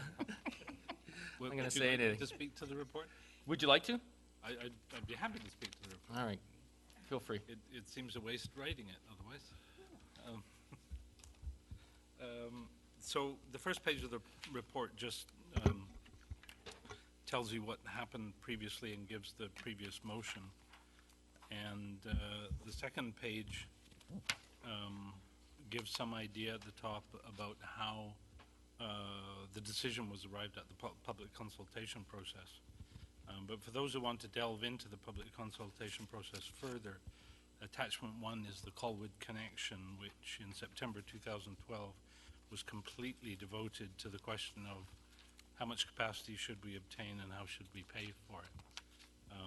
And the fact that the entire Colwood connection was devoted to it gives some idea of the size of, the public attention that question occupied at the time. Attachment 2 is a report to Finance and Admin on this whole issue of the sewage treatment and how it should be paid for. And it was actually at the Finance and Admin Committee meeting on December 10th, 2012 that I gave a verbal response to what the results of that survey was. And that's the second paragraph on page 5 of the minutes, so it's attachment 3. And it says there that the people who said users only should pay were almost entirely people on septic fields, except for 3 or 4. The people who said that the entire community should pay were people that were on sewer. But the hybrid option, which is the option that was developed, had more votes than either of the other two options, and was a better mix of sewer users and septic users. So there was a somewhat more equal number of both that voted for the hybrid option, and although that wasn't the majority of the total, it was the biggest of the three numbers. So you don't have a majority vote there because there were three options.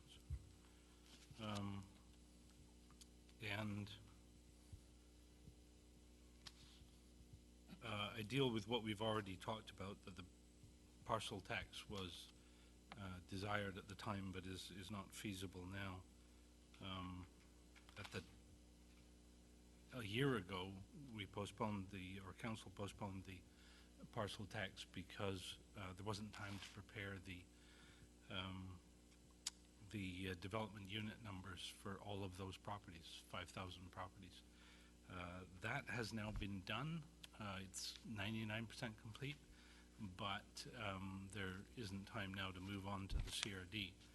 But one big step is out the way if we ever want to go that way. But we're not there yet. And I've set out on page 3 of the report some of the factors that should be considered in making this decision, as far as I could come up with them. And I just want to correct one of the statements there, which is that D&D, Royal Roads, and West Shore Parks and Recs do not pay taxes, but they do pay fees. It's a little more complicated and nebulous than that, and this has been discussed. D&D and Royal Roads pay PILT, I believe, and PILT is, I believe, optional, and we appeal it regularly because we don't believe it's enough, and I presume sometimes we win and sometimes we lose. So it's a little difficult to say exactly what would happen with PILT, but as far as I'm aware, West Shore Parks and Rec does not pay PILT, and therefore would pay nothing towards the debt if they were, if it was all paid by tax. And I don't know what the effect of that is on the final numbers.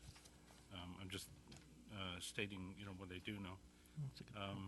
And I've tried to deal in number 6 there in the factors with who are the winners and losers, depending on which way you do it. The recommendations in this report are that the existing users of the municipal sewer system be charged for both the capital cost and the maintenance cost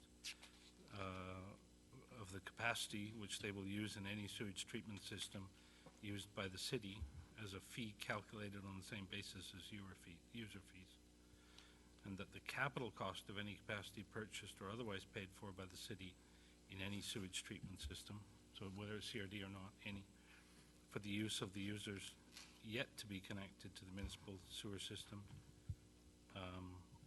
for which the CRD requisition must be remitted in 2014, be charged as an assessed value tax on the entire city, and that the capital cost of any capacity purchased or otherwise paid for, yada yada, for, in 2015 and beyond, be charged as a parcel tax.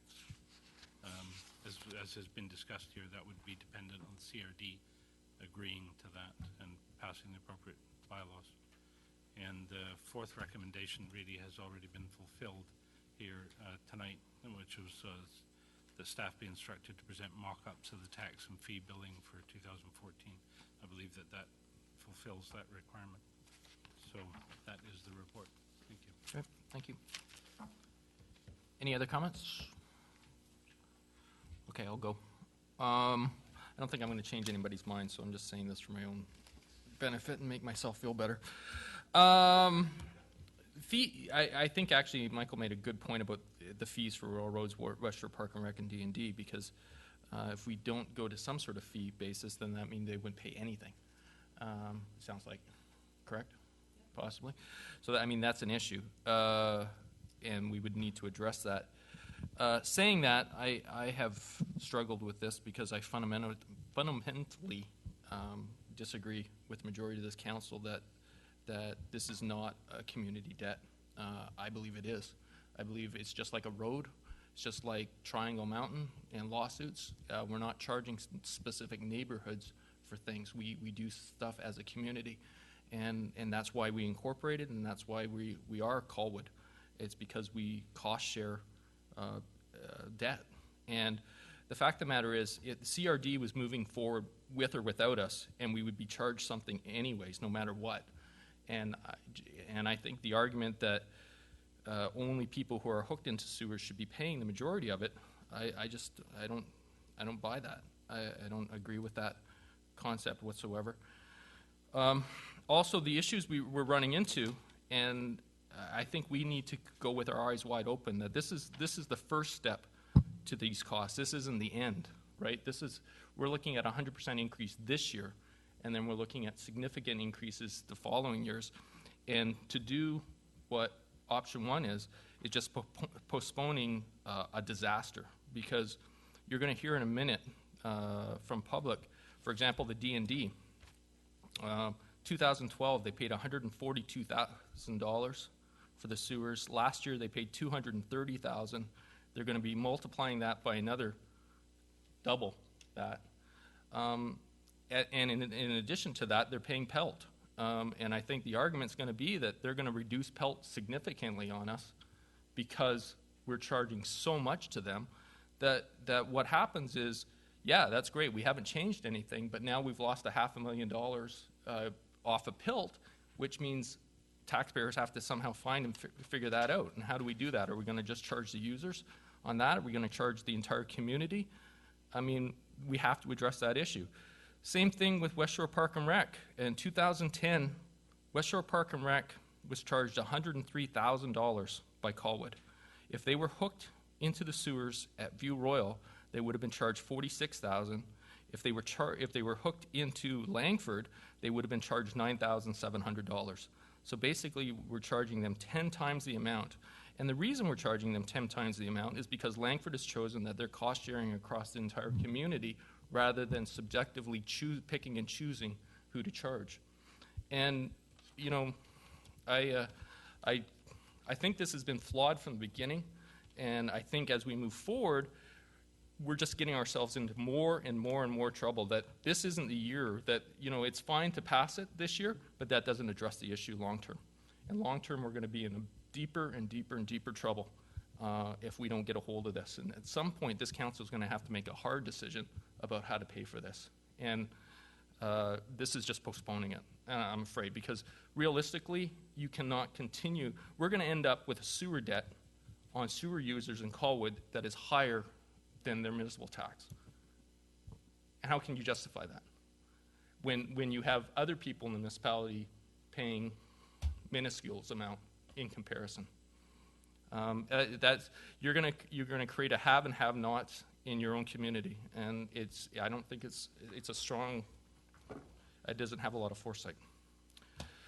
Saying that, that's all I got. That's all I'm ranting at. It'll be my next election campaign rant, which I'll win all the sewer people on and lose all the non-sewer people on. Any other comments before I go to public?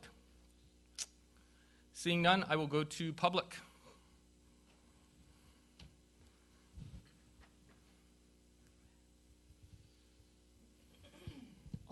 Thank you.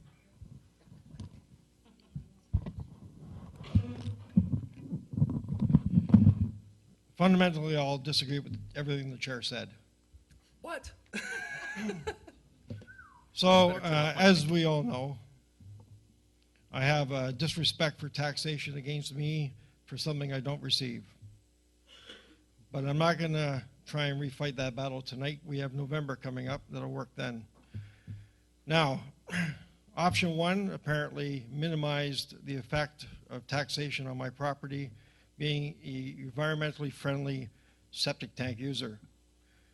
And if that's the procedure we need to do to keep my fine to the minimum, then I would support those committee members that choose that route.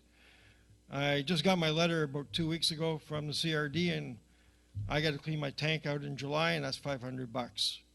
and I don't see anybody that's on sewers volunteering to help me pay for that. So I do not see it as a social program.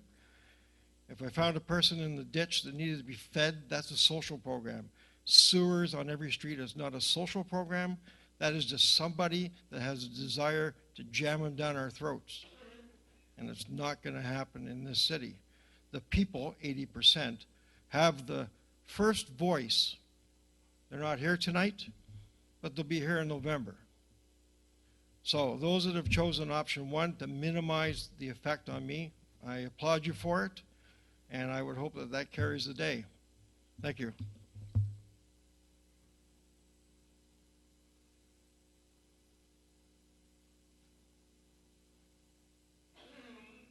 Good evening. My name is Sharon Beach, and I work for, I work for the Department of National Defense, so I'm one of the big three. And I'm just here to present what D&D's view is on this. We obviously are in favor of option 2, feel that the cost sharing across the city is more equitable. Everybody's, it obviously is better for D&D as well. But D&D, Department of National Defense, just to clarify too, the PILT is not voluntary. It is, there's actual act where the federal departments have to pay municipalities a certain amount for municipal services that they are provided. And part of those municipal services should be sewer, roads and ground, things like that. But the PILT that we paid last year was $2,688,000 to the City of Colwood. And the year before that was $2.5 million. It's based on a mill rate, just not to get into too much detail, but it's based on a mill rate. There have been disputes about the amount of PILT that we pay, but that's through Public Works and Government Services Canada. The other thing is that we've seen significant increases in our sewer fee over the years. In 2012, we paid, as you had mentioned, we paid $142,000. 2013, we paid $230,000. And if option 1 is the option that's decided to go with, it could see our sewer fee increase from about $350,000 to $400,000 per year. So that is really significant, and that's what I was brought here to say. Thank you. Coming back to committee, is there a motion? Sorry, were there questions? Mayor Hamilton? I just want to make sure that you're absolutely clear that this is a CRD originating debt for a building to process what you flush down the toilets. And we don't seem to have much of a say in that, despite our strong position at the CRD board table. It seems to be overlooked. There are 4 directors amongst that group who feel that this is the wrong way to be going, but there is a need for strength in bringing this message. So as much as you stand before us here, giving us your feelings on behalf of D&D, I would ask for your support on saying the same thing at the CRD table to all of those directors as well, because we continue the conversation there. We can't stop this process. We knew last year that this was going to double this year. I made it loud and clear. It's going to increase because they have a need to come up with $748 million. And that is simply just building. That is not operational. That does not cost overruns, of which we will all be responsible for. So there is a no end, in my opinion, but it is not the responsibility or the design of the City of Colwood in creating that. We are trying our best ability to fight that off and stave it off, and it's truly unfortunate that we see these significant increases. But again, it's not by any member of this council or administration, staffing, or anybody. It's what's being foisted upon us, and we're trying to balance it the best we can. CRD? Tomorrow morning at 9:30. But it's too late to present at that time. But I would suggest if you want to, bring a letter forward through me or directly down there, I'll help you with who to get in contact with. Any other comments? Seeing none, does someone want to make a, oh, I'm sorry. Yeah. Sorry, no, I was just going to suggest how the motion should go, because we Sure. have a rescind a motion from... Okay, yeah, well, I think we're open to your recommendation. So what I'd recommend then, that motion 3 from the meeting of the 11th, 2013 meeting of council regarding CRD sewer tax scheme be rescinded. So what the motion was that the capital cost of any capacity purchased or otherwise paid for by the city in any sewer treatment system for the use of users yet to be connected to the sewer system be remitted by payment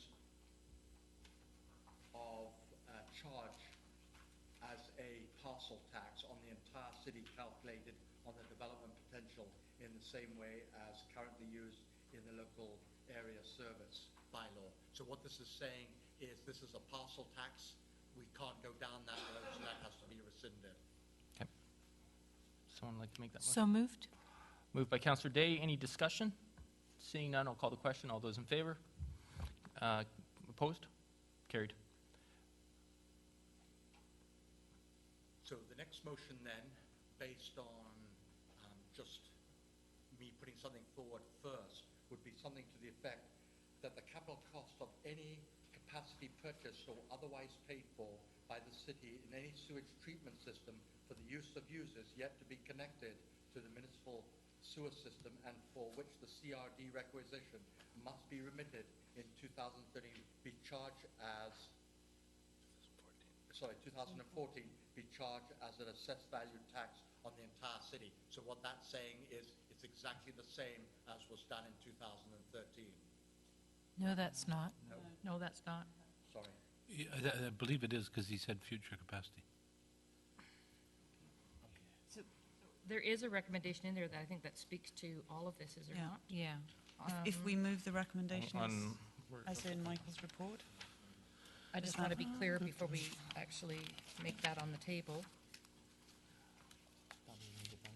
It could be, in the recommendation, it could be 1, 2, well, So, it could Chris, be all 4 of those so that we could see it. so Chris, a question to you. We only rescinded part 3 of that previous motion. Correct. The reason being it's based on going to a parcel tax. I think that means then that parts 1 and 2 still stand. Okay. So 1 and 2 still stand. That's correct, yes. So we don't, so in Michael's recommendation, we don't have to repeat number 1 because we've already said it.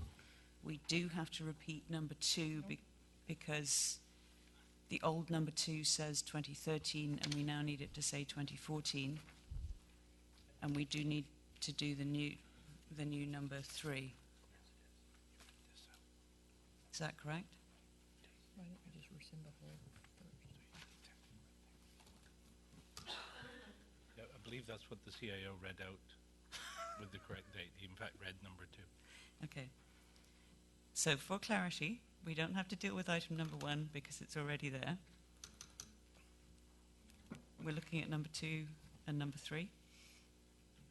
We're not going to do 3, I don't think. We don't strictly. No, number 1 is still We needed. just do 2. 3 right now. Okay. No, what it is that based on the meeting of March the 11th, 2013, item 1 stays as is, so does item 2 with the date of 2013. So the recommendation for 2014 is the same as 2013, except for the date of 2014 inserted instead of 2013. Okay. That's not very clear for me, I'm sorry. I'm looking at the recommendation on page 4 of 5, that the Committee of the Whole recommend to Council that 1, 2, and 3. And the first part is that existing users of the municipal sewer system be charged for both the capital cost and the maintenance cost of the capacity which they will use in any sewage treatment system used by the city as a fee calculated on the same basis as sewer user fees. And 2, that the capital cost of any capacity purchased or otherwise paid for by the city in any sewage treatment system for the use of users yet to be connected to the municipal sewer system for which the CRD requisitions must be remitted in 2014 be charged as an assessed value tax on the entire city, and the capital cost for any capacity purchased or otherwise paid for by the city in any sewage treatment system for the use of users yet to be connected to the municipal sewer system and for which the city must remit payment in 2015 or later be charged as a parcel tax on the entire city calculated on development potential in the same way as currently used in local area service bylaws. And that staff be instructed to present, actually we've already done that part, so never mind the and. So 1, 2, and 3, I believe all apply.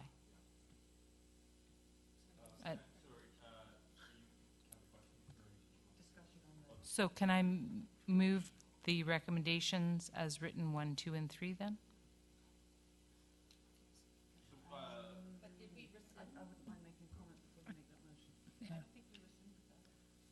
Hold on.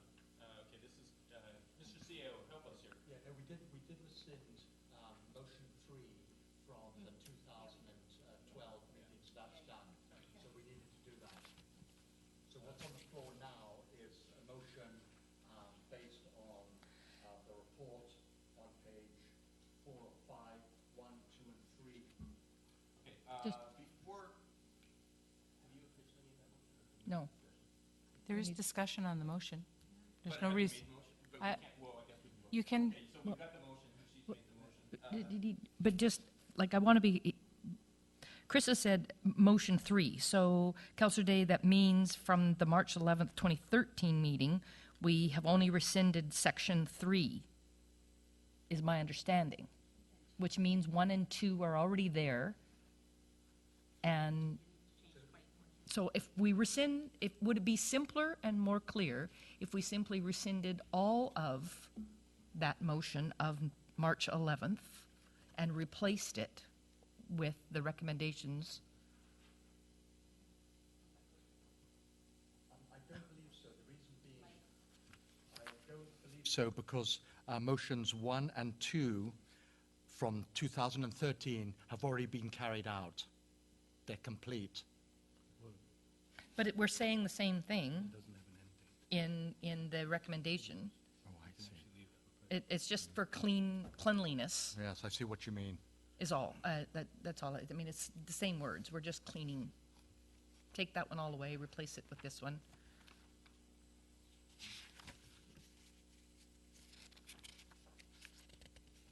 The only issue then is if we rescind, if we're going, still looking at the March 11th, 2013, we've rescinded 3. Yep. We're suggesting we rescind 1. The problem is with 2. 2 was very specific to 2013. Okay, We actually so- executed that. Okay, so we leave those ones alone. That's 2013 done then. So in actual fact, are we simplifying the recommendation to say that we continue from our practice of 2013 and changing the date to 2014?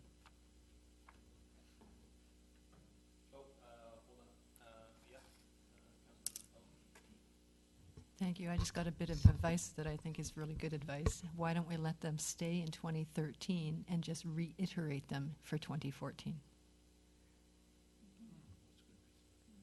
Yep.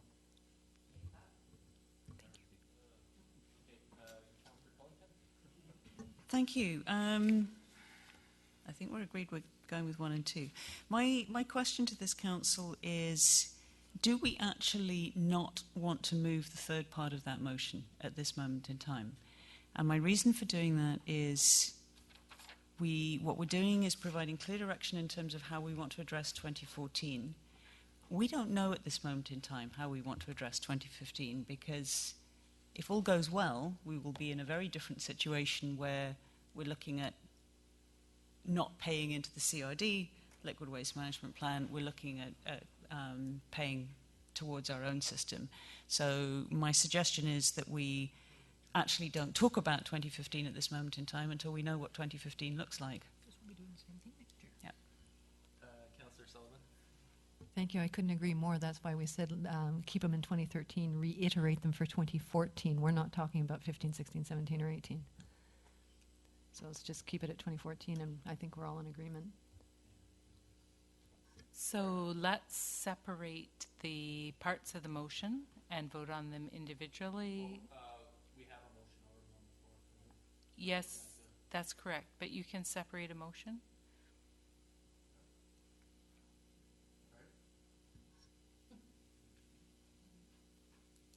Just so that you could vote down number 3. That's the simplest way I know to do it. You can vote each one separately, and then if you want to leave 2015 till 2015, just vote against that third part.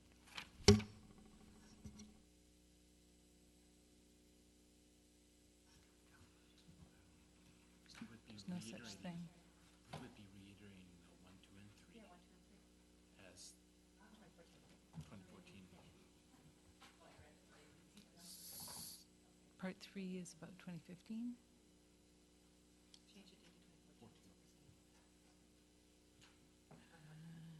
No, because part 3 is parcel tax. Yeah, so it's at least my understanding that I can't technically withdraw a motion. We can vote it down if you want. But I understood that you can separate a motion into its parts. That's my understanding of process. So I'm just suggesting that we vote separately on 1, 2, and 3, and then we can vote down the third one that deals with the parcel tax for 2015, and leave that to be answered in 2015. The alternative is that I make an amending motion to delete part 3. Yeah. I will move that we delete part 3 of the motion. We're all good with that? We're allowed to do that? Blah, blah, blah. All right. I will call any discussion regarding Judith's motion. Seeing none, I will call the question. All those in favor? Opposed? Carried. Now I will move to main motion as amended. Any discussion? Seeing none, all those in favor? Opposed?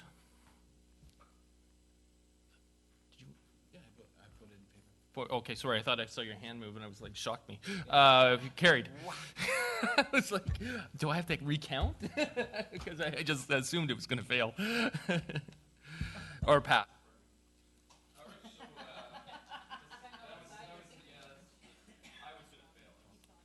8:30. Good call.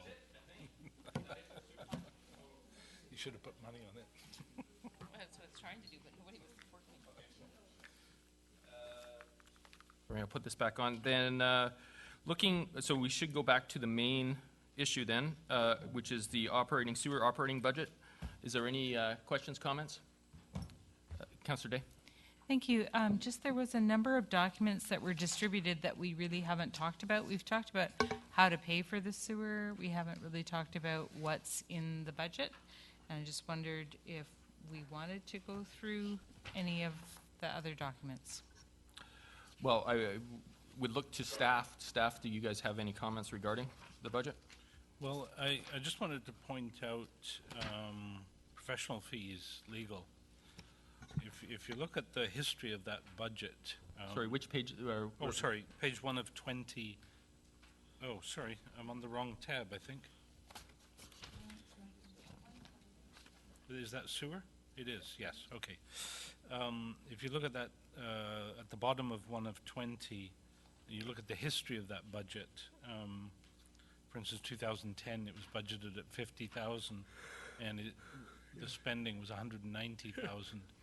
Half of that was me. That's what we call the time of the troubles. But if you look at 2013, the legal budget was just under 20 grand. And it's been in steady decline since 2011 because we now have a time of peace in the sewers. So you could reduce the fee a little bit by reducing that legal budget if you feel confident enough to do so. I would suggest that we should feel confident enough to I would feel the exact opposite, and that I think between the federal government and other things, I think there would be a lot Okay. of. I would not want to. I would look at increasing it, not decreasing it. But that's committees. Any other comments regarding that specific line item? Councillor Day. I just would suggest that we leave it as is for now, and if things are going well, hopefully it can be reduced next year.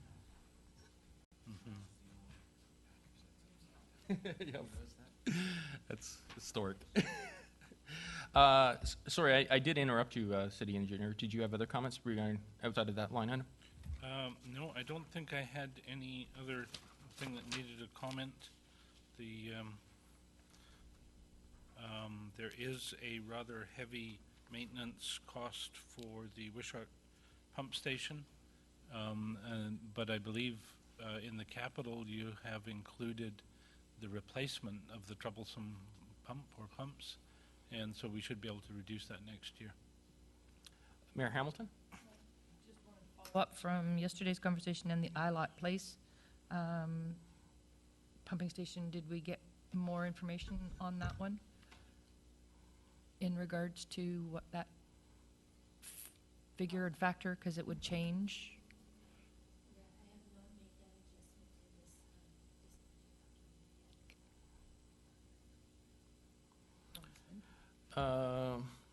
Nothing else. For everybody's information, that is the cost of the pump station would be 170,000, 50,000 from a contribution, and 120,000 from reserves if the reserves are found to be sufficient.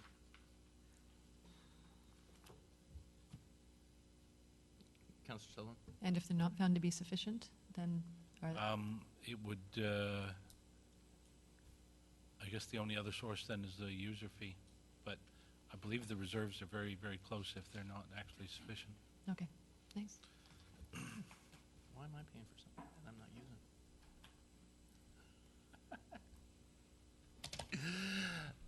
using? Sorry. Any other questions? Councillor Day. I didn't want to cut off debate. It just seemed like perhaps people were done, and I just wondered if we wanted to forward this to council with the caveat of having the ILOT Place sewers on there.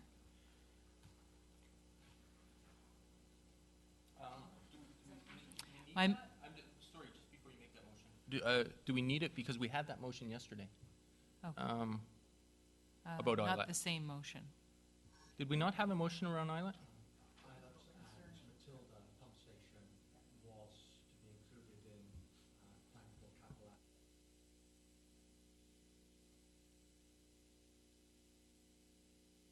And it was to confirm the amount of how much, and it's 170, as Michael said.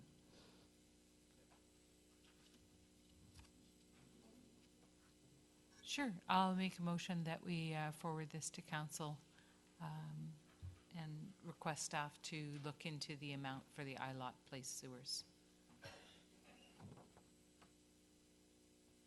Any discussion? Okay, seeing none, I'll call the question. All those in favor? Opposed? Carried.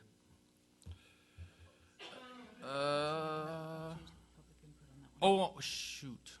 No, we had public input. Oh, no, we didn't. No, not on this. No, they were talking specifically about the we'll still let you, did you have additional? Because, yeah, well, public, anybody in public, because when you stood up to speak, you were speaking about option 1 or option 2 on billing, but did you have any comments around the specific budget that you would like? Okay, thank you. Appreciate that. Thank you, Dwayne. Moving on to 4.6, finance fiscal.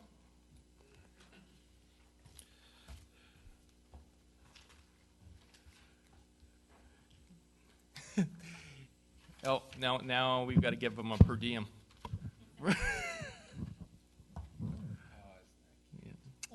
Thank you.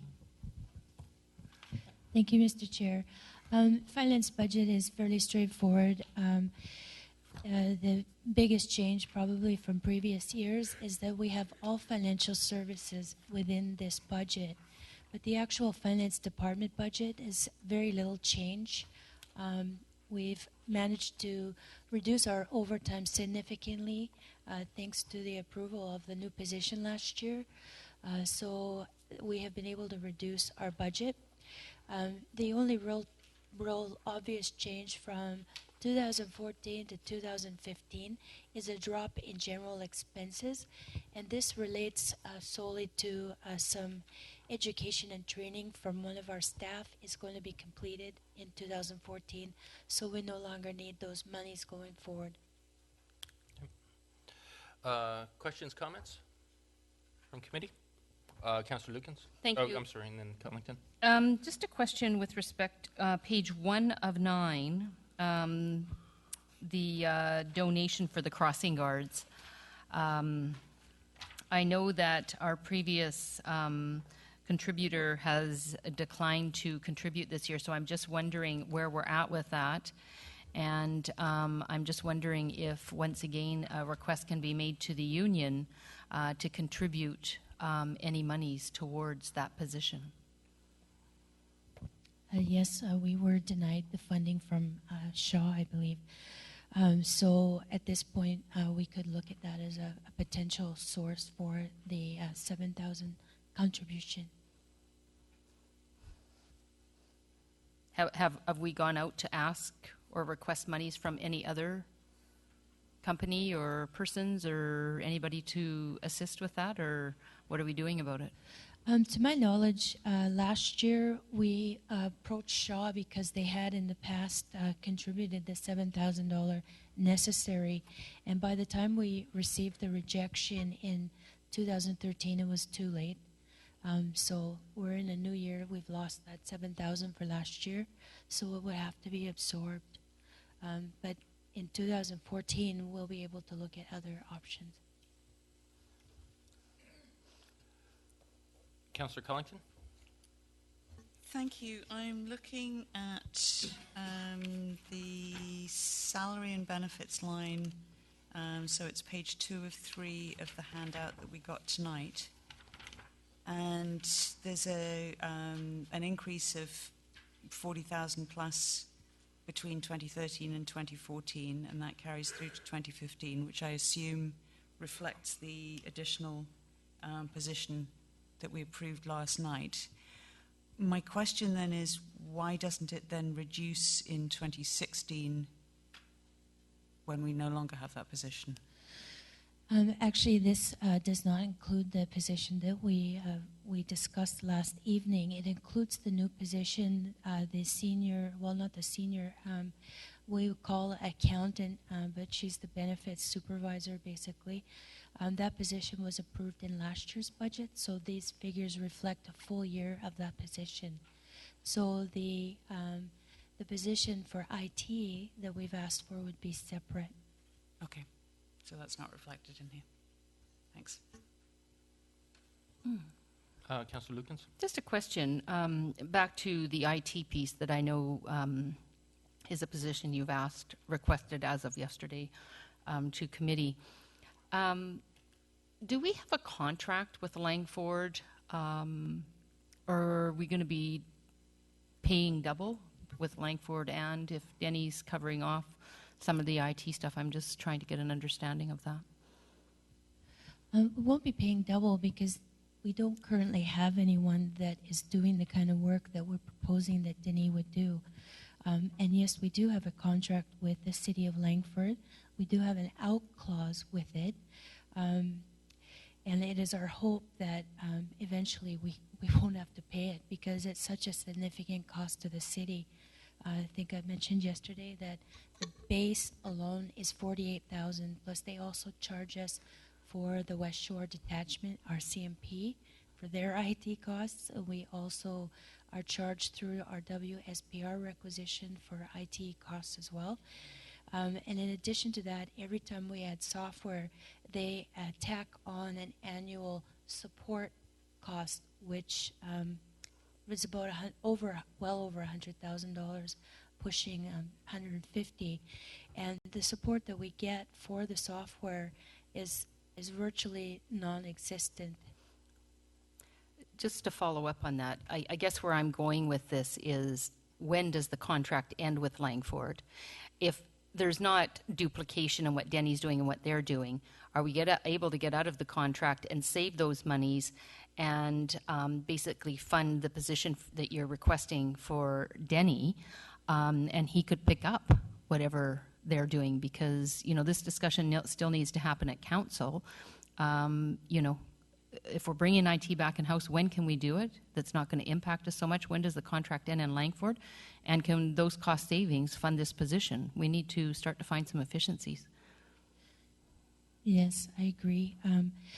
We have to give Langford 1 year's notice to get out of the contract if it's before the final year of the contract, which I think is 2015. I think we signed that in 2010, and it's a 5-year agreement. In the last year of the agreement, we only have to give them 6 months' notice that we're going to get out.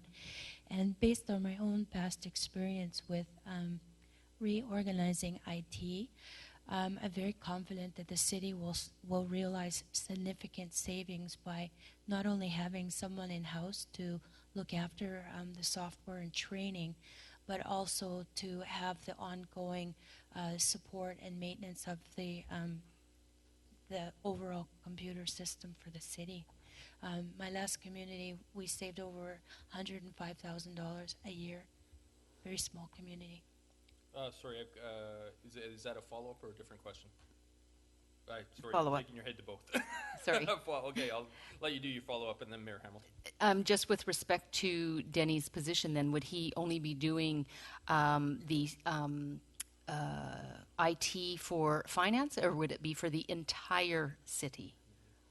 Yeah, it's for the entire city. It's every department has different software projects that they have either on the go or they want to implement, but we don't have a cheerleader for that to follow it from start to finish. And I know that he's already begun to work with planning department on getting the SharePoint finally installed and operating. Mayor Hamilton, then Councillor Day. Thank you. I think that contract might have been signed in November, December of 2011, just at the end of previous council.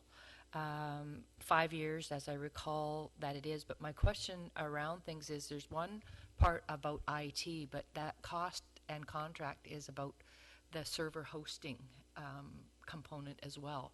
So there may be a continued cost somewhere, because we don't host our own, we don't have the equipment to bring a server into our, and so that would be another huge budget, because I think the last, when I did admin before, that was about a $300,000 cost to bring in a server system here, which is why we went out for that component. So it's quite expensive, and then there's the maintenance and upgrades and that sort of thing that have to be continually fought on that. So make sure that we're dissecting that and understanding the full components of it. Councillor Day, then Councillor Sullivan. Oh, sorry, you have a comment? Yeah, I think that is extremely high. You can buy a very good server processor for about $10,000. So I'm quite confident that between Denny and I, that when we get to that point, we'll be able to find the most economical solution. But I won't be paying anybody $300,000 for a server. Councillor Day? Thank you. I've also been approached at the West Shore Chamber of Commerce by a number of local service providers who would like an opportunity to bid on any services that are needed by the city. So if there is hosting services required, there certainly are a lot of businesses in our community. Councillor Sullivan? Thank you, through the chair. Our contract with the City of Langford includes IT services for the City of Colwood, but it also includes services for West Shore Parks and Rec and the RCMP, doesn't it? Yes, it does. And WSPR is planning to get out of their agreement with Langford. Last time I spoke with Sue Dixon, that's what she told me. Okay, so it's a separate contract with the RCMP and a separate contract with West Shore Parks and Rec? Yes, they have individual contracts with all of us. Okay, thank you. I thought it was all included in one. No, okay. Any other questions, comments regarding finance? All right, seeing none, do I have a motion? I'll make a motion. Oh, yeah, okay. Oh, I'm sorry, thank you. I'm getting sleepy. Public.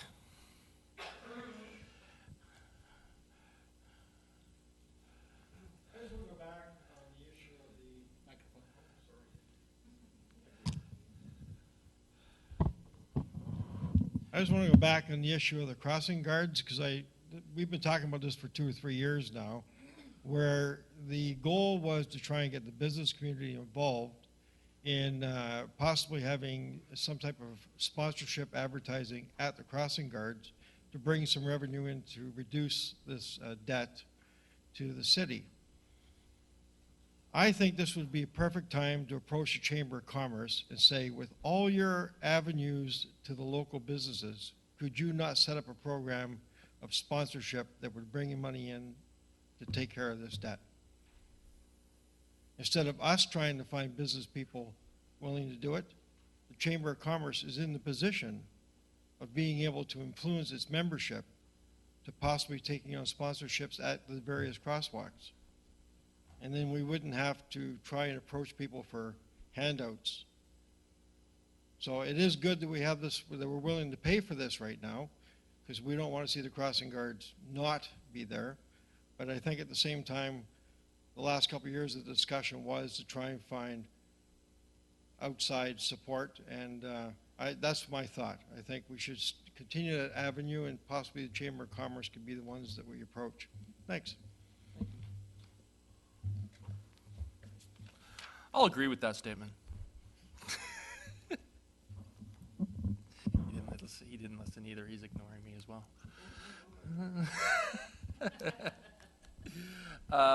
Do we have any other motions or any motions regarding finance? I can make the motion that the finance budget presented to committee be forwarded to council for approval. Okay. Any discussion? Councillor Day? Just, will we see that new position added in there when it comes to council? No, we generally keep the special projects separate from the core budget until it's actually been adopted by council. Okay, thank you. Councillor Lukens? Just one final question, taking off of what Councillor Day was asking with respect to the position. Is it a one-year contract?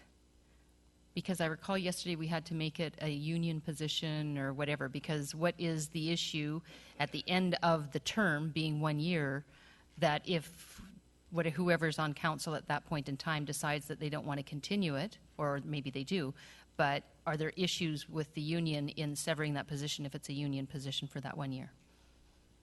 I wouldn't think so, because it would be an auxiliary position and with a start and end date. Okay, so can we just double check that just to make sure we've got our I's dotted and our T's crossed so that there's not any issues? Thank you. Any other discussion? Seeing none, I'll call the question. All those in favor? Opposed? Carried. Next meeting, when do we need our next meeting? I don't know if we need another committee of the whole meeting.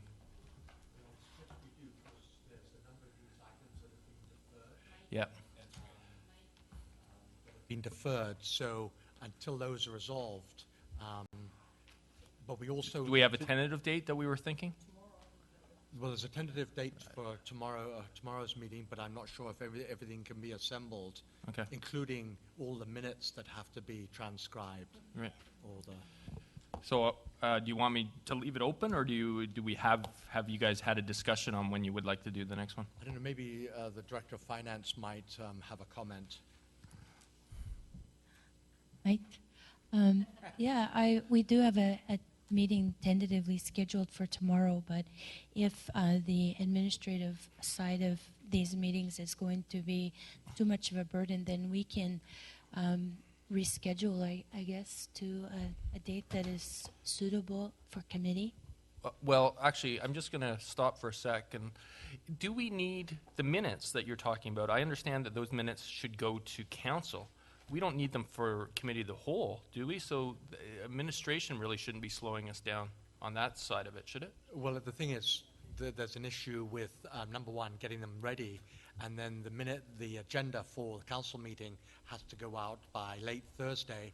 That's, a day and a half away. So I'm not sure if we can make that quick enough. Okay.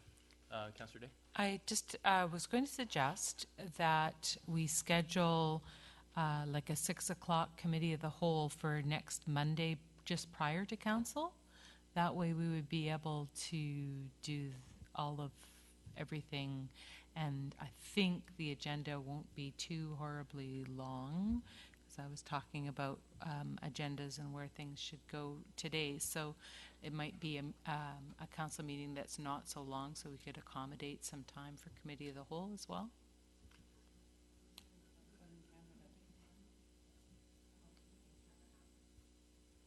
I think that would probably work quite well.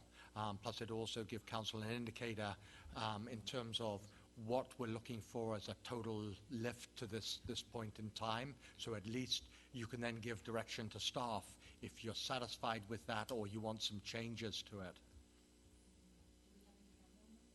At the moment, I don't know.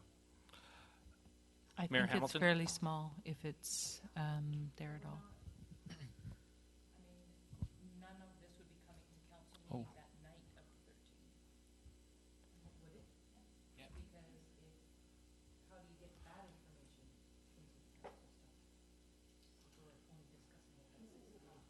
Well, there's a way to do it. Providing all the information is available, it can be an agenda item already there, and we fill it in as we go. However, it is making it rather compacted, and we, We're in no hurry to we've pass got, budget. Yeah, there's no rush. We got lots of time. Before we adjourn, though, I just it just popped into my mind. We were talking about this earlier today. Chris was having to approve or recommend the approval of the West Shore Park and Rec budget. Correct. Because it needs to go to council. That's right. And we didn't see it though, did we? No, that's the problem. And maybe what we'll do is we'll put it on the agenda for the council meeting so it can be approved, because it's got to be approved before the 28th of January. Yep. All right. So what? Looking at the Director of Finance, what's your will on when you would like to have the next committee of the whole for budget? I thought are we meeting on Monday at 6? No. No, okay. Well, no, my understanding, we're not meeting at 6 to deal if we're trying to get it into the 7 o'clock meeting. We can meet at 6. We just, the 6 o'clock information can't get into the 7 o'clock council meeting. That's the only thing I'm saying there.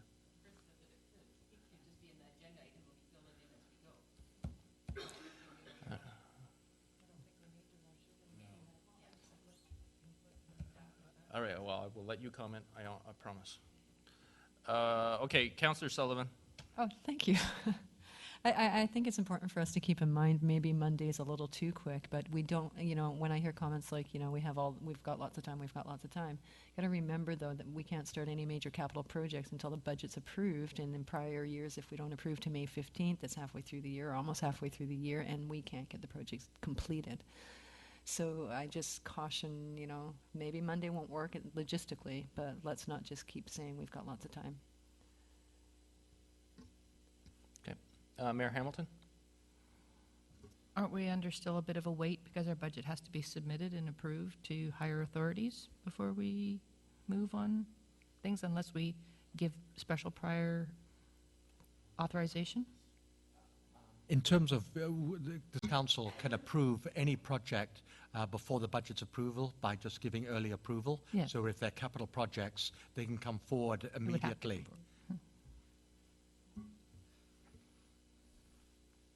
Councillor Day?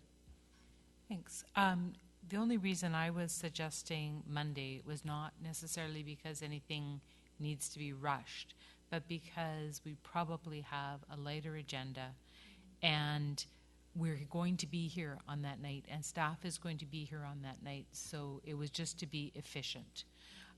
So anything that's not ready or that feels rushed, I'm not suggesting we hurry it.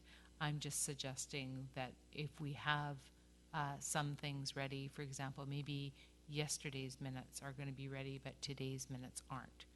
That would be one thing out of the way. And I just wanted to make use of the time. All right, I'm going back to staff. Staff, when do you guys want to meet? You've heard comments from council, or committee, excuse me. I would love to meet next Monday at 6 o'clock. All right. So we will tentatively, meeting will be scheduled for Monday, January 13th. Thank you, at 6 p.m. And what's the expectation for committee, or for staff to have at that meeting then? I have no expectation. Yeah, Councillor Day. Just, I think the things that we've asked for, if there's something that they can't get for us, they'll tell us that there's a delay, we can't get that for you yet. And if they can, they'll have it for us, and we'll move ahead. So the action items that we identified throughout the committee of the whole budget process, I just want to make sure that they're clear. It's not the meeting minutes that we need at that meeting, whatever. So, okay. You good, boss? All right. Looking for a motion to adjourn. All those in favor? Carried.